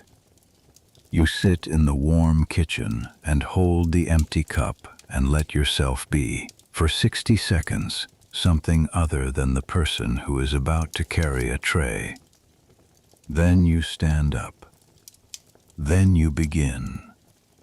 The morning of April 20th, 1775, is the morning after. The after has its own quality, different from the before and different from the during. The before was tension. The during was emergency. The after is, you are not sure yet. It is something that is not resolved into a single thing yet. It is people waking up into a world that has changed and not yet knowing exactly how to inhabit that change. And the Red Ox is the room where many of those people are going to come to try to figure it out. By 7, the tap room has a dozen men in it. By 8, it has more. They come from the village, from the farms on the surrounding roads, from further down the post road in both directions. They come the way people have been coming to taverns in times of crisis for as long as there have been taverns, for the information, for the company, for the simple animal comfort of being in a room with other people when the world has become uncertain. You carry food and drink through it all. The news of the day before is now being assembled into a fuller picture, the pieces arriving by word of mouth and settling into something that has the shape, if not yet the complete detail, of what actually happened. You hear it assembled in layers. Lexington. Captain John Parker's company of militia had been waiting on the green since before dawn. Somewhere between 70 and 80 men, farmers, tradesmen, men from the town, facing a column of more than 700 British regulars under Lieutenant Colonel Francis Smith. Major John Pitcairn, in command of the advance force, ordered the militia to disperse. They began to. A shot was fired. Still no one agrees on whose side it came from, and you suspect no one ever will. And then the British volley, and then 8 men of Lexington dead in the morning grass. 8 men. You turn this number over as you work.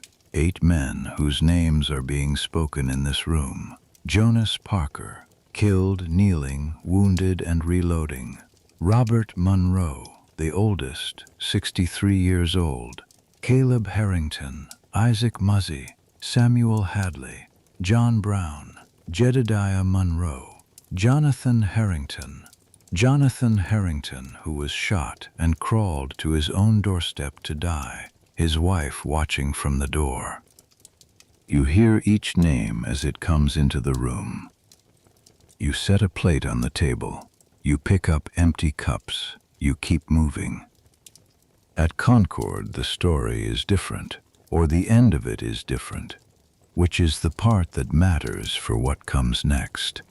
The stores mostly saved. The North Bridge fight. The militia, somewhere between 300 and 400 men when they assembled on the ridge above the town, looking down at the British column, made their decision. They moved down to the bridge. They were fired on. They fired back. The British officer at the bridge, Captain Walter Lorry, could not hold. The regulars began to fall back toward the town.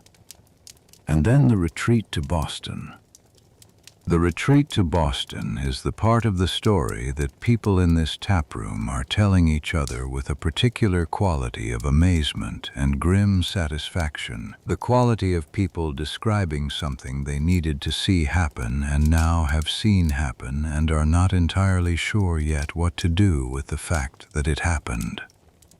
The British column, retreating from Concord back toward Boston, ran into something it had not anticipated, an entire countryside that had been armed and alarmed, and was now, man by man, farm by farm, stone wall by stone wall, positioning itself along the road. The militia did not fight the way a European army fights. in lines, in the open, with drums and commands. They used what the land gave them. They fired from behind stone walls. They fired from tree lines. They fired and moved and fired again. The British column took fire from both sides of the road for the entire 16 miles from Concord back to Charlestown, where they were finally rescued by reinforcements from Boston under Lord Percy. The word for this that you hear most often in the taproom is, they were harried. Harried like game through a landscape that had turned against them. The British casualties are being estimated. 250, some men say, dead and wounded and missing. Higher, say others. The colonial casualties are lower, though not nothing. 49 dead, somewhere around 40 wounded. Names still arriving. You carry a tray. You refill a cup. You listen. At 10 o'clock, a man arrives who you have not seen before. A man of about 50 in a minister's coat, who comes to the door and speaks quietly to Fry and is shown to the back room. He is followed a half-hour later by 2 younger men in the coats of minor merchants, men who have the look of being someone's representative rather than themselves. The back room is in use again, which means the back room will continue to be in use. Whatever the back room was before yesterday, it is now something more specific. You bring them water without being asked. You knock, you enter, you set the pitcher down, you leave. The minister looks at you over his papers. God keep you, child, he says. And you, sir, you say. You go out. The morning of April 20th is also a laundry morning. This sounds incongruous, and it is also simply true. The household laundry cannot wait because of a battle. The sheets from the guest rooms need washing. The tablecloths from the tap room need washing. The bandaging rags from yesterday, the ones that are worth saving, need boiling. Abigail has set the large copper pot over the outdoor fire in the yard, and you carry water to it in buckets, 2 trips from the well. And Abigail feeds the fire under it, and you begin loading the linens in.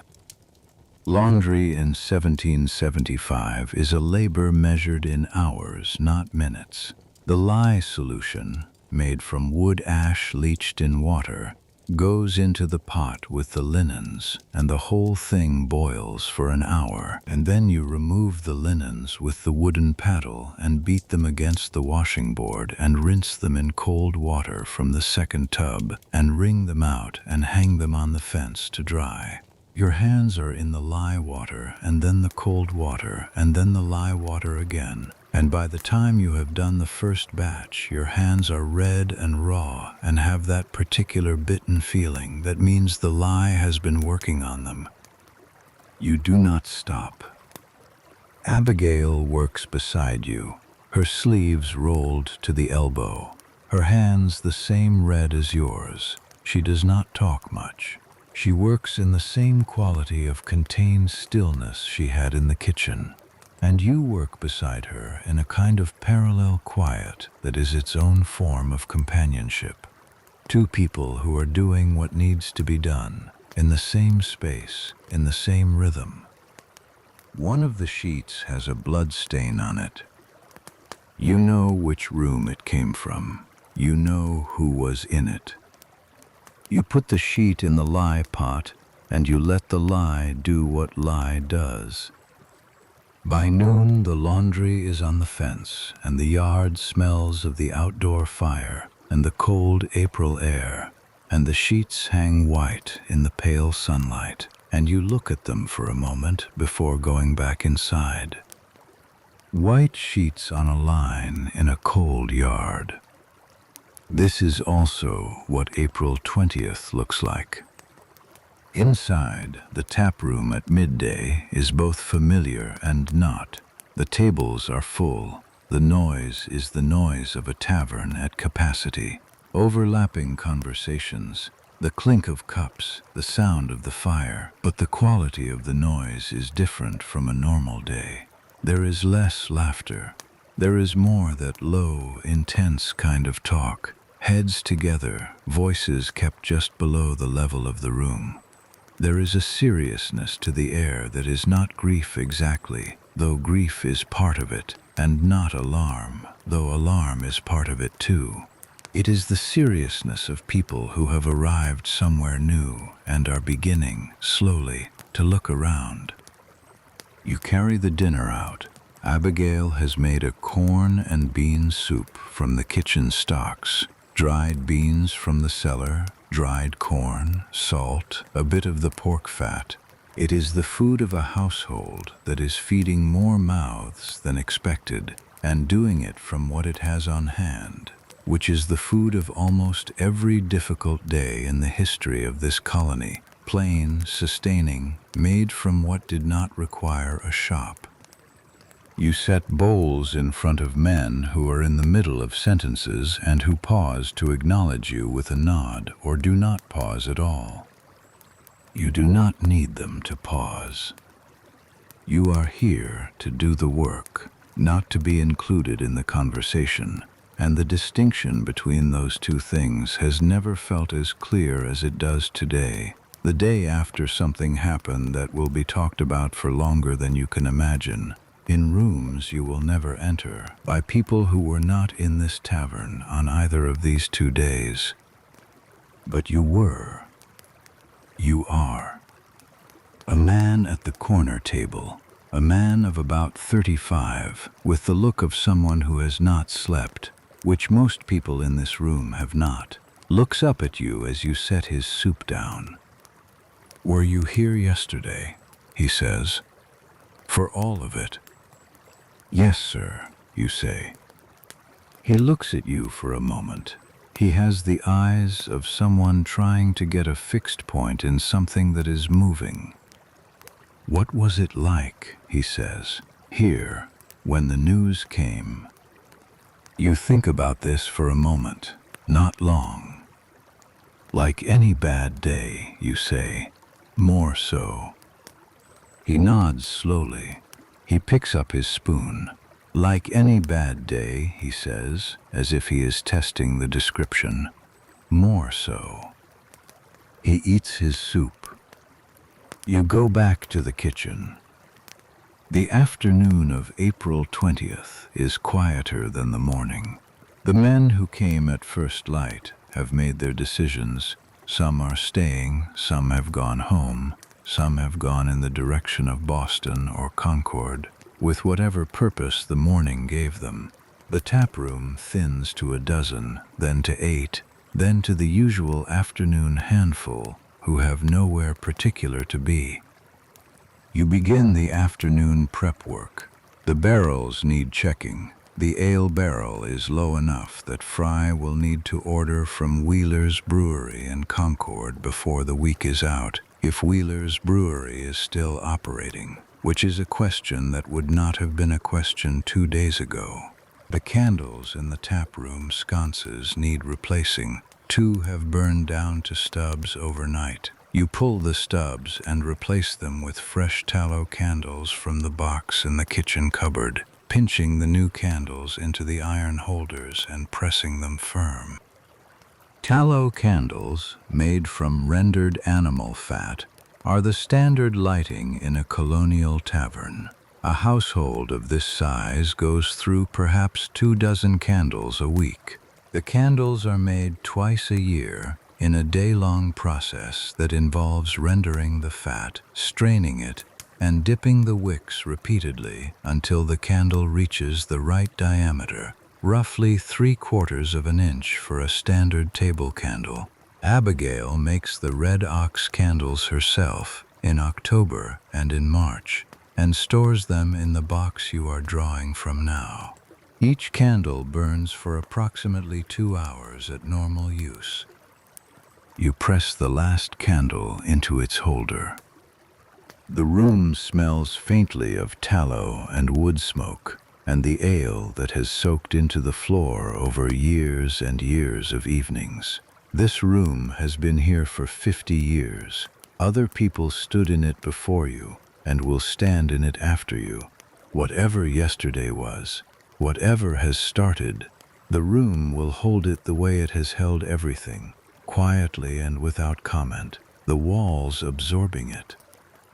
Ezra comes to the kitchen door in the afternoon, in the tentative way he has when he thinks he might be interrupting.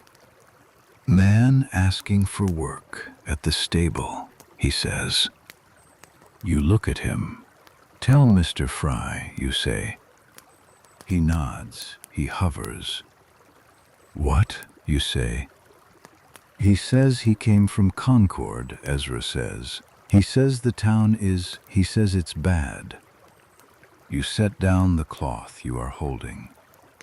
"Tell Mr. Fry," you say again, "right now." Ezra goes. You go back to the window. You look at the road. There is a man out there, standing near the stable. A man with no coat despite the cold. A man whose stillness has the quality of exhaustion rather than patience. He is looking at the ground. He is young, not much older than you. His hands are at his sides, and he is very still in the way of someone who has used up the last of what they had to get somewhere, and is now waiting to find out if that somewhere will hold them. You go to the kitchen and cut bread and put it on a plate with a piece of the cold salt pork from the larder. You carry it out to the yard. He looks up when you come through the door. You hold the plate out. He looks at it. He looks at you. "From the kitchen," you say, while you wait. He takes the plate. He says nothing. He does not need to say anything. He eats the bread with the focused single-mindedness of someone who has not eaten since before whatever yesterday was for him, and you stand in the cold yard for a moment and watch the sheets on the fence lifting slightly in the afternoon wind, white and clean, moving gently, and the sky above them is the same flat, pale sky it has been all day, holding the cold in, and the road beyond the fence is quiet in this moment, this particular moment for once. You go back inside. You have work to do. The supper prep is already behind where it should be, which is the reality of a day that has asked more than it budgeted for, and you move through the kitchen with the efficiency of someone who knows exactly where every minute is going and can afford to lose none of them. Abigail is at the table, cutting the salt beef that has been soaking in fresh water since morning, to draw out some of the salt. You take the second knife and work beside her. The salt beef is cut into pieces and goes into the pot with the remainder of the dried peas and the last of the turnips. It is a heavier supper than usual, the kind that requires more of the stores, but the day requires it. A room full of people who have been carrying yesterday around all day and need something real to eat before they sleep. The fire is correct. The pot is on. The bread from this afternoon's second bake is cooling on the rack. You are almost exactly where you need to be. You wash your hands in the bucket by the door and dry them and stand for a moment in the kitchen doorway, looking at the tap room. The evening light coming through the windows makes the room amber, the particular amber of a late afternoon in a wood-paneled room. The light that has always meant the approaching end of the working day, without meaning the end of the work. A man at the near table catches your eye. He is one of the regulars, a farmer, older, someone you have been bringing ale to for years. He nods at you, just a nod, the nod of a man acknowledging another person in a shared room on a difficult day. You nod back. You go back to the kitchen. The supper hour comes as it always comes, and the room fills as it always fills, and you move through it with the tray and the cloth and the competence of a person who has done this thing so many times that the doing is inside the body rather than in the mind. And the evening opens around you, and the candles are lit, and the fire is right, and the room holds all of it. The day and its news and its weight and its men who sat in corners and talked in low voices about what comes next. And you move through it all, and you keep it together. That is all. That is everything. You keep it together. The candles burn down through the evening hours, and the taproom empties by degrees. The farmer goes first, then the regulars one by one, then the stragglers, the men who are the last to leave because the leaving means returning to the alone of whatever they are carrying. And by 9 o'clock the room is yours and Abigail's, and you do the closing work together in the quiet of it. Dishes in, floor swept, bar wiped, fire checked. Abigail goes upstairs. You stay a moment longer. You stand at the bar in the last of the candlelight, in the quiet tap room, and you look at the room, the empty tables, the benches, the windows dark with night, the fire low in the corner, going to coals, the light it casts steady and orange and fading. This room will be here tomorrow. You will be here tomorrow. Whatever comes next, and something is coming next, you know this with the certainty of a person who has been paying attention. The fire will be banked, and you will build it up again in the morning, and the pot will go on, and the bread will be made, and the people will come through the door, and you will bring them what they need. This is your part in it. This is where you stand. You blow out the last candle. You go to the sleeping room. You take your boots off in the dark and lie down on the pallet and pull the blanket up and close your eyes. Hannah is already asleep.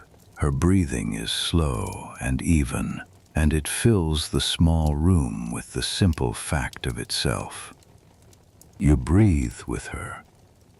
The room is very quiet. The house is very quiet. Outside, the road is quiet.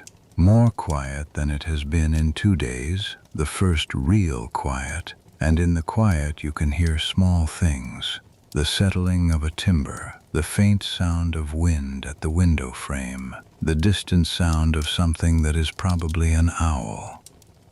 Probably. You close your eyes. The day was long, and you were in it completely. And it is done, and you are here, and the blanket is over you, and the dark is around you, and the quiet is holding everything, the whole house and the road, and the yard, and the white sheets still on the fence probably, moving a little in the dark. You breathe. You let it go. All of it. You let the day put you down. Down. Into the quiet, into the dark, into the long, unhurried stillness of a night that asks nothing of you. You are here. You are all right. Sleep. 3 days have passed since the road changed. That is how you have come to think of it, not as a battle, not as a revolution, not in any of the words you hear the men in the taproom use for it, which are many and various and not yet settled into the single word it will eventually become. You think of it as the day the road changed, because that is what you saw. You saw the road, and you saw it change, and everything that has happened in the 3 days since is the road being different than it was. It is now the 22nd of April, 1775. The morning is cold and clear, a hard, bright cold, the kind that comes after a run of gray days, the sky a washed blue and the air sharp enough to feel in the back of the throat. You went to the well at 4:30, and the ground in the yard was frozen at the surface, a thin crust of ice over the mud, and the bucket handle bit cold into your hands before you could get your grip set. You carry the water in. You build the fire. The sequence is the same as it has been every morning for 5 years, and will be every morning for however long you are here. And the sameness of it is not tedium. You understood this more clearly on the morning of April 20th than you had before. The sameness of it is the structure that everything else hangs on. The fire catches. The pot goes on. You begin. The Red Ox has been full for 3 days. Not full in the normal way of a busy tavern, but full in the particular way of a building that has become a node in something larger, a place where information arrives and is processed and moves on, where men stop on their way between one decision and another, where the back room is in use every day. Fry has been turning away travelers who ask for rooms because the rooms are occupied. By whom exactly shifts daily. The back room men left on the second morning. The scarred man and his companion gone before the household was awake. Others came. Fry manages it with a calm that you have watched closely. The calm of a man who has decided which side of the line he is on and has stopped spending energy on the decision. You are not sure where Fry stands politically. You have never been sure. He serves everyone who comes through the door, and he keeps his opinions close. But the back room has been given over, without comment, to the men who use it in the way it has been used, and that is a kind of position, even if it is stated in the absence of words rather than in words themselves. The Provincial Congress, which has been meeting at Concord, is now in what everyone is calling a state of emergency session. The Congress had been the de facto government of Massachusetts outside of Boston since the Crown's revocation of the Massachusetts Government Act, and now it is, as near as anyone can tell from the news that comes through this taproom, the government in fact as well as in name. It has voted to raise an army, not a militia, not the Minutemen, but a standing army of the colonial forces. It is calling for 12,000 men from Massachusetts alone, with requests going to the other New England colonies, Connecticut, New Hampshire, Rhode Island. The system of correspondence and alarm that worked so well in the hours before the 19th is now being used to coordinate something much larger. You hear this assembled over 2 days from the men who come through, the way you have assembled everything in this room, in pieces over time, from mouths that are not aware they are speaking to you. You file it. You carry a tray into the tap room. The morning regulars are earlier than usual this week. There is a quality to the early mornings in the tap room these days of men who have not slept well coming in from the cold and sitting down with a cup and collecting themselves. The schoolmaster Goodwin is here. He has been here every morning since the 19th, earlier each time. He sits at his usual table and holds his cup and stares at the fire with the expression of a man who is trying to fit something very large into a frame that was built for smaller things. You refill his cup without being asked. He looks up. "Thank you, Mercy," he says. He uses your name with the precision of a man who understands that using names is a form of respect, and who deploys it deliberately. "Did you sleep?" you say. "Not much," he says. "You?" "Enough," you say. He nods. He looks at his cup. "They are saying General Gage will march again," he says. Not to you specifically, to the room, to himself, to whoever is listening. They are saying he will try to break the siege before it becomes a siege. You are already in the motion of walking away, but you let this stop you. The siege, you say? Goodwin looks up at you with the expression he gets when he has said something that he expected to land and has instead found that it has not arrived yet. The army is surrounding Boston, he says carefully. The colonial forces. They are taking positions on the roads, the neck, the heights around the town. It has been building since the 20th. General Ward has been coordinating from Cambridge. A pause. Boston is being enclosed. You hold this for a moment. Then you nod and go back to the kitchen. Boston is being enclosed. You think about what this means for the post road. The post road runs from Boston outward, to the towns, to the colony, to the wider world. If Boston is being enclosed, the post road becomes something different. Not the road that goes to Boston, but the road that goes to the edge of what can no longer be reached. The whole logic of the road shifts. Thomas comes through at 9. He is different, not in his clothes or his face, but in the way he sits on his stool at the end of the bar. A degree more weight to it, a degree more stillness. He has been riding the road in both directions for 3 days, and the road has changed, and you can see that it is in him now. Half cup, he says. You draw it. He drinks without speaking for a moment. Then, road to Boston is restricted. Regulars have it blocked at the neck. Nothing getting through without papers. He sets his cup down. Letters are going around, different ways. How do you get through, you say? I don't, he says simply. Not anymore. I ride west now. Not east. Not east, not to Boston. The road that you have watched for 5 years, the road that runs east to the city that is the center of everything in this colony, is closed or nearly closed, or becoming closed. The thing is happening in stages, and you are watching one of the stages from this window. What's in the west, you say? Thomas looks at you with a slight, tired smile. Everything that's not in Boston, he says. He finishes his cider. He puts his coins on the bar. He goes out.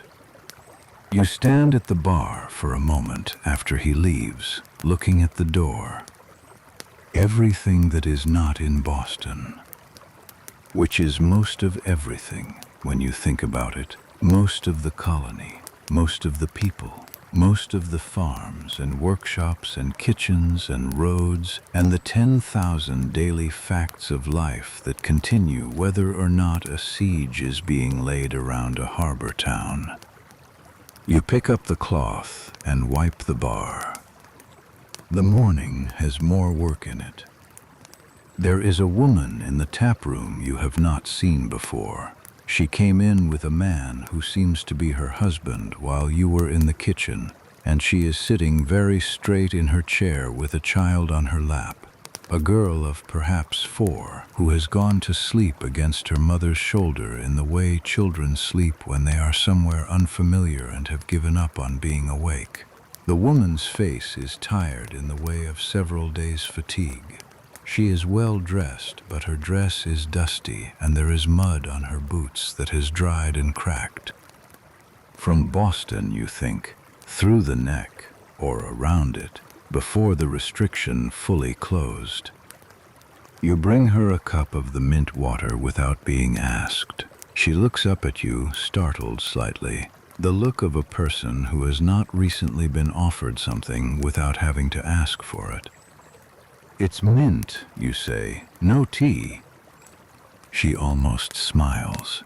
That's quite all right, she says. Her voice is city-educated, the slightly more clipped vowels of Boston rather than the broader accent of the country towns. "Is there anything else I can bring the little one?" you say. She glances at the sleeping child. "When she wakes," you say, "bread and something sweet if we have it." "Thank you," the woman says. She says it the way people say it when they mean it more than the words carry. You go back to the kitchen. You check the larder. There is a small crock of preserved quince from last fall. Abigail made it in October, and it has been in the cellar since, and you have been saving it for occasions that warrant it. You take it up and set it on the shelf. When the child wakes up, this is also what the work is. Not only the logistics of it, the pots and the trays and the timing, but the attention to who is in the room and what they need. You have been practicing this attention for 5 years without a name for it. It is the attention of someone who is invisible and therefore always watching. It is its own skill. You make bread. The bread making occupies the middle portion of the morning, the mixing of the rye and corn flours, the measuring of the leavening, a spoonful from the sourdough pot that has been living in the kitchen for longer than you have, the kneading. Kneading bread by hand requires about 10 minutes of sustained pressure, pressing the heel of the hand into the dough and folding and pressing again. And it is the kind of work that empties the mind in a way that most tasks do not, because it requires the full attention of the hands and not much of anything else. And so the mind is free to do whatever it does when it is not needed. What your mind does is this: it organizes. It takes the pieces of the last few days, the post riders' changed route, the siege beginning around Boston, the provincial Congress raising an army, the names of the dead at Lexington, the woman from Boston with the sleeping child, and it holds them together and turns them, not to arrive at a conclusion, just to know the shape of the thing, just to understand what the room you are standing in is now part of. You are part of a colony that has begun a war. You do not know this in the way a general knows it, or a member of the Congress, or a man with a musket. You know it the way a person knows a thing that is arriving into their life from outside and will require them, before it is finished, to absorb it completely into who they are. You fold the dough. You press. You fold again. Outside the kitchen window, the cold, clear day is turning its slow arc, the sun moving low across the pale blue, and the yard is bright with it, the frost already melting off the ground at the edges where the sun reaches, and the sheets from yesterday's laundry are back on the fence because Abigail washed another load this morning, and you can see them from here, white and still in the cold air. The child from Boston wakes up at 11. You hear her, a small sound, not crying, just the sound of a child surfacing from sleep and taking in an unfamiliar room. You cut a thick piece of bread from the morning loaf and spread it with a generous measure of the quince preserve and carry it out on a small plate. The child looks at it with the focused, total attention of a very young person in the presence of something that is clearly food and clearly meant for her. She looks at her mother. Her mother nods. She takes the bread in both hands and eats it. She has brown eyes. She is perhaps 4 years old, and she is sitting in the Red Ox Tavern on the Post Road in Massachusetts in the spring of 1775, eating quince preserve on rye bread. And she has no idea what that means, and you are not sure you do entirely either. But you will remember this moment, the child and the quince, and the way the morning light came through the small window and fell on her brown eyes while she ate. Because some things locate themselves in you without asking permission. You go back to the kitchen. The afternoon brings more men and more news, and more of the particular work of a building that is both more and less than it usually is, more central, more used, more significant in ways you can feel but not name, and also less, somehow, less ordinary, less its own self, more caught up in something it did not choose and cannot step outside of. A rider comes in at 2 o'clock, a man in militia coat who hands a folded message to Fry without dismounting, waiting in the yard while Fry reads it and writes something brief on the back and hands it back. The rider goes. Fry comes back inside and goes behind the bar and does not say anything. You do not ask.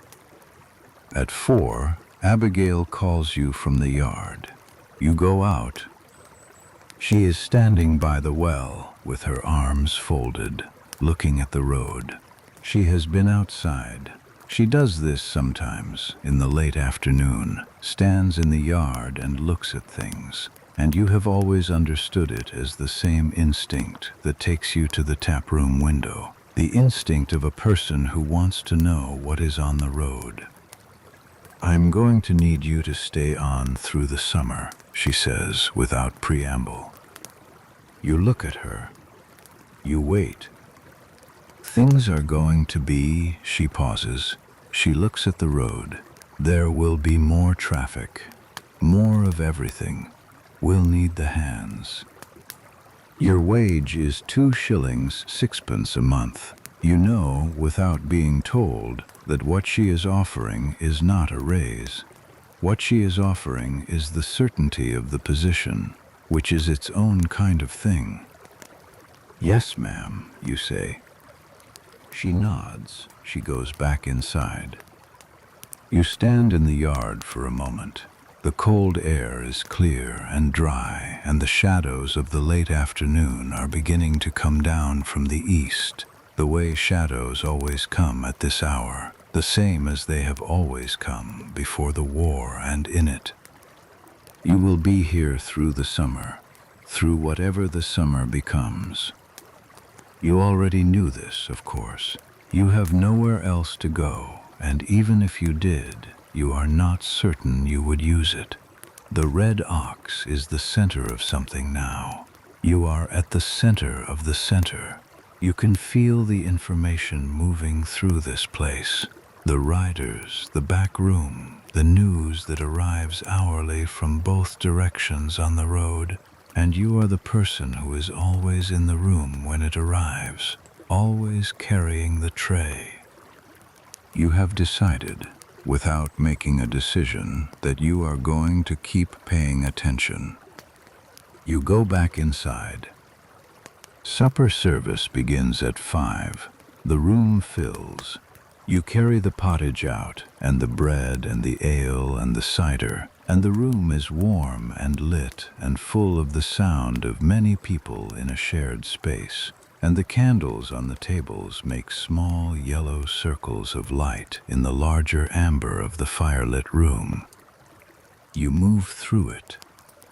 At 6, a man you have not seen before comes in and takes a table alone. He is perhaps 40, with a careful face and good clothes that have been traveled in, and he orders ale and supper and eats with the focused quiet of a man who has been on the road long enough to stop tasting what he eats.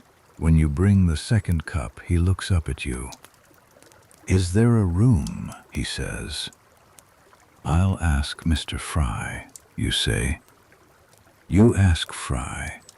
Fry looks at the man across the room, a look that lasts perhaps 2 seconds, the look of a man adding up a column of numbers very quickly. "The front room," Fry says. "Tell him 6 pence. You tell him. He pays. You bring him the room key from the hook behind the bar, a large iron key on a leather strap, stamped with a number 2 on the head, worn smooth from years of hands. He takes it. He does not say thank you. He goes upstairs. You put the sixpence in the till. The evening goes on. The room thins by degrees. The candles burn down. The fire goes to coals and is fed up again, and then let go for the night. By 8:30 you are doing the closing work. Dishes in, floor swept, bar wiped. And by 9 the room is empty and quiet, and the last thing is the fire. You bank it the way you always bank it. Coals forward, ash over, smooth. You hold your hands close to the hearth for a moment, not quite touching the warmth, just near it. The heat comes up into your palms. Your hands are rough and red at the knuckles, and there is a small crack at the base of your right thumb where the skin has dried and split. The lye from the laundry, the cold water from the well, the heat of the kitchen, repeated daily. You know this crack. It has been there before, and it will heal and come back. You are the same. You have been working for days in the presence of something larger than yourself, and you are the same. Tired in the same ways, strong in the same ways, here in the same ways. You take the candle from the bar. You go to the sleeping room. You sit on the edge of the pallet and take your boots off, slowly. Left first, then right. You set them side by side on the floor where you can find them in the dark. You lie back and pull the blanket up. The room is dark and small, and the ceiling is close, and Hannah is breathing already in the slow rhythm of sleep. And outside the window the night is still and cold and very clear, the kind of clear that comes with cold. And the stars are there if you want to look at them, which you do not because your eyes are already closing. The day has been a long one, not the extraordinary long of 3 days ago, not the day with the guns and the names of the dead and the wounded man on the kitchen table. That was a different kind of long. This day has been the long of ordinary things made heavier by their context, the long of continuing to do the usual things while the unusual thing is still settling into what it is. You have carried trays, you have built fires, you have made bread and banked coals and refilled cups and given a child quince preserve and told a man where his room was and stood in a cold yard and been told you are needed through the summer. This is your life. These are the days of it. You are 19 years old on a post road in a colony that is at war. And these are the days, and they are yours, and you are in them, and you are doing what you know how to do. That is enough. That is, for now, everything. You close your eyes. The house settles around you, the slow sounds of a building breathing, the creak of a timber somewhere above, the distant sound of the road, empty now, quiet. Let the quiet come. It is here. It has been here all along, underneath everything, waiting for the noise to stop. Here it is. Breathe into it. The blanket is over you, and the dark is around you, and the fire in the kitchen is banked, and the morning is hours away, and there is nothing now that requires you. Nothing. You have done enough. Let the day go.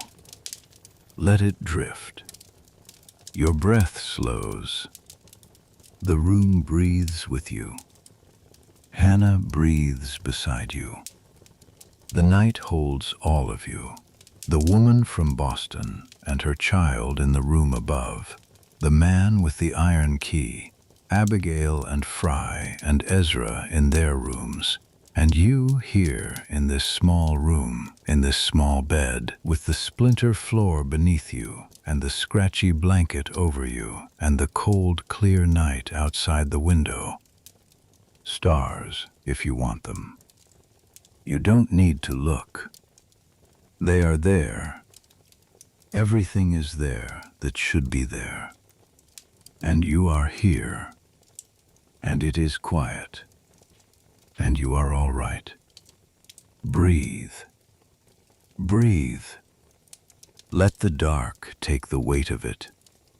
Let it go. Down. Slowly down. Into the long, still quiet of the night. You are here. You are safe. Sleep. Sleep now. Good night. A week has passed. It is the 26th of April, 1775, and you are standing at the well in the yard at 4:30 in the morning, and the handle of the bucket is cold in your hands, and the sky above the tree line to the east is the particular dark blue that means the sun is coming but has not yet decided to arrive. The frost is back, thinner than it was a week ago, but there. The season is turning slowly, reluctantly, the way New England springs always turn, as if the cold is not yet convinced it has to leave. You draw the water. You carry it inside. You build the fire. This is the sequence, and the sequence is the same as it has always been, and the fact that it is the same is not something you take for granted anymore. Not since a week ago. Not since the morning you woke to the sound of guns on the Lexington road, and the world outside this building became something it had not been when you went to sleep.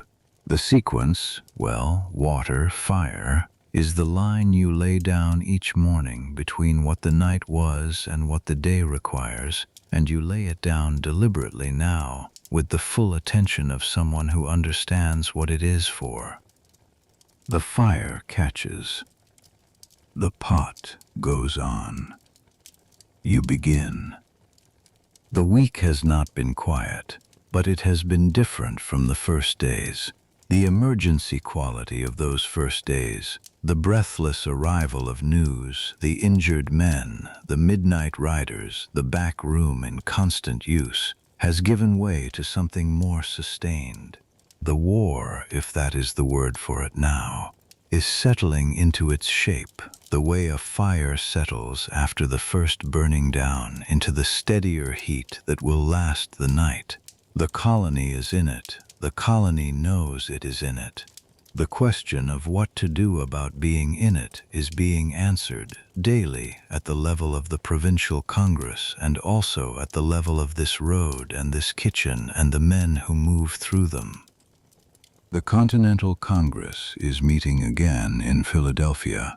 You heard this 3 days ago from a merchant passing through. The Second Continental Congress, convening in May.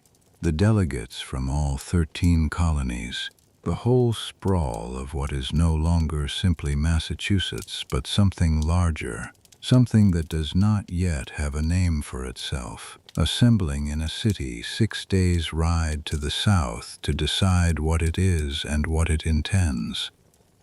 You file this. You stir the porridge. What you know about the world beyond this road is what comes through this door. You have never seen Philadelphia, never seen New York, never seen anything further from this building than the village green a quarter mile away. Your world is bounded by what the road brings to you, and what the road brings to you, lately, is the large world in pieces, delegates and decisions and troop movements, and the names of places you will never go, arriving in the mouths of men who pass through and carry ale cups and do not look at the girl who refills them.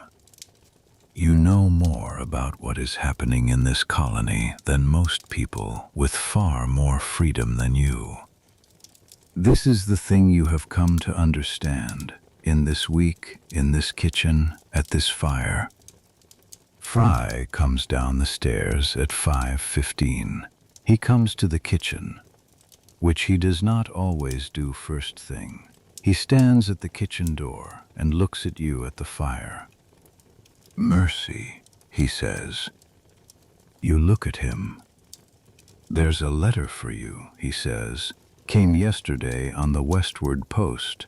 I forgot to give it." He holds it out, a folded piece of paper, sealed with a plain wax seal, your name on the outside in an uneven hand, your mother's hand. You take it. You do not open it immediately. You set it on the shelf above the work table where you can see it, and you finish the porridge. And when Hannah comes in and takes over the breakfast prep, you step to the side and break the seal. Your mother writes the way she talks, not much and to the point. The letter is 4 sentences. Your brother William has enlisted. He went to Cambridge, where the colonial forces are assembling, on the 21st. He is well and sends his love. She is managing. You fold the letter. You put it in your apron pocket. William is 17. He is 3 years younger than you and 2 inches taller than you, and he has been your father's only real help on the farm since your father's back went bad the year you came here, and now he is at Cambridge with 12,000 men who are building a siege around Boston. You go back to the fire. You do not cry, because crying is not something the morning has room for, and because there is nothing to cry about yet. William is alive and well, and has made a decision, and the decision makes sense for a 17-year-old boy in the colony of Massachusetts in the spring of 1775. You understand the decision. You would not have made it. You are not a boy, and you do not have the option, but you understand it. You think about him at Cambridge. The army camp that is assembling there is, from what you hear, vast and disorganized and short on almost everything. Powder, food, shelter, officers with real military experience. The men are farmers and tradesmen and craftsmen. The same men who have been drilling on the village greens, now gathered into something that wants to be an army and is learning daily how to be one. William knows how to fire a musket. He has been hunting since he was 12. He knows how to sleep on cold ground and not complain about it. He will be all right, probably. Probably. You carry the first tray out to the tap room. The morning fills the way mornings fill. The regulars arrive. The road traffic moves outside the window. The post rider, not Thomas today, a different man you do not know, a younger man who rides the western route now, comes in at 8 and drinks his cider and goes out again without saying much. The back room has 2 men in it who arrived last night and will leave today. You carry, you refill, you clean. At 9, a woman comes in who you have seen once before, the wife of one of the committeemen, a woman named Clark, who came in last month on a different kind of errand, and who comes in now with the particular purpose of someone who has somewhere to be after this. She speaks to Fry in a low voice, and Fry gives her something from behind the bar, an envelope, flat, that she puts inside her coat, and she goes out. Women carry things now. You have noticed this in the past week. Not just here. The men who come through talk about it, in the way they talk about logistics, about how information moves and what routes are safe and what are not. Women move more freely on the roads than men do. A woman with a market basket is not a suspicious figure to a British patrol in the way that a man of military age with a coat pocket is a suspicious figure. This is a fact of the current situation that has not been formalized anywhere, but that everyone seems to understand. You think about the envelope inside Mrs. Clark's coat. You carry a tray to the back room. The two men look up when you come in. They are both about 30, one lean and one broad, both with the look of men who have been on the road for several days. They are not militia. They are not merchants. You are not sure what they are, and you do not ask. You set down the tray. Bread, cold meat, 2 cups of ale, a pitcher. The lean one looks at you. He has been looking at you each time you have brought something, with a measuring quality, the look of someone deciding something. Fry says you've been here 5 years, he says. You look at him. That's right, you say. He says you hear things. He says, you are very still. He speaks well of you, the lean man says. He says it carefully, as if he is watching how you receive it. You look at the tray on the table. You look at the men. You look at the door behind you, which is open. I hear what comes through the room, you say. I don't do anything with it. The lean man nods slowly. That might change, he says, if you were willing. You hold this for a moment. This is a door, you can see that clearly. A door that is different from the door you walked through at 14 when the farm failed and there was nothing else. That door was the only one open. This door is one of several, and you are being asked to choose it. You think about the envelope inside Mrs. Clark's coat. You think about Thomas riding west now, not east. You think about William at Cambridge. You think about 2 shillings 6pence a month, and the worn cap, and the boots you resoled yourself, and the letter in your apron pocket, 4 sentences, your mother managing. You think about 5 years of being in this room and hearing everything and doing nothing with it, and whether doing nothing with it was a choice or the absence of one. I'll think about it, you say. The lean man nods. He picks up his cup. That's all we're asking, he says. You go out and close the door. You stand in the hallway. Your hands are steady. You go back to the kitchen. Abigail is at the work table, her hands in the bread dough, her sleeves rolled up. She looks at you when you come in. A quick look, reading something in your face, the way she reads things, efficiently and without comment. She goes back to the dough. You take the second knife and begin cutting the vegetables for the midday pottage. Turnips, the last of them from the winter store, soft at the edges now, the last week of usefulness. Dried peas from the barrel, a piece of salt pork from the brine. You work in the familiar rhythm, the knife on the board, the pieces into the pot, and outside the kitchen window the morning is fully bright now. The pale blue April sky, the last of the frost gone from the yard, the ground beginning to soften at the edges. Spring is arriving. Late, reluctant New England spring, but arriving. You add the pieces to the pot. You swing the crane over the fire. This is what the day is made of. Turnips and peas and salt pork and fire. Bread from rye flour and cornmeal and the sourdough that has been living in the kitchen longer than you have. The sequence of tasks that holds the household together, that holds the people in it together, that holds the road outside it together in some small way. Because a tavern on a post road that is fed and warm and open is a kind of anchor for the road, a place that says, this is still here, this is still working, you can stop here and eat and it will be all right. You have been that anchor, every day, with your hands and your attention and your 2 shillings 6pence a month.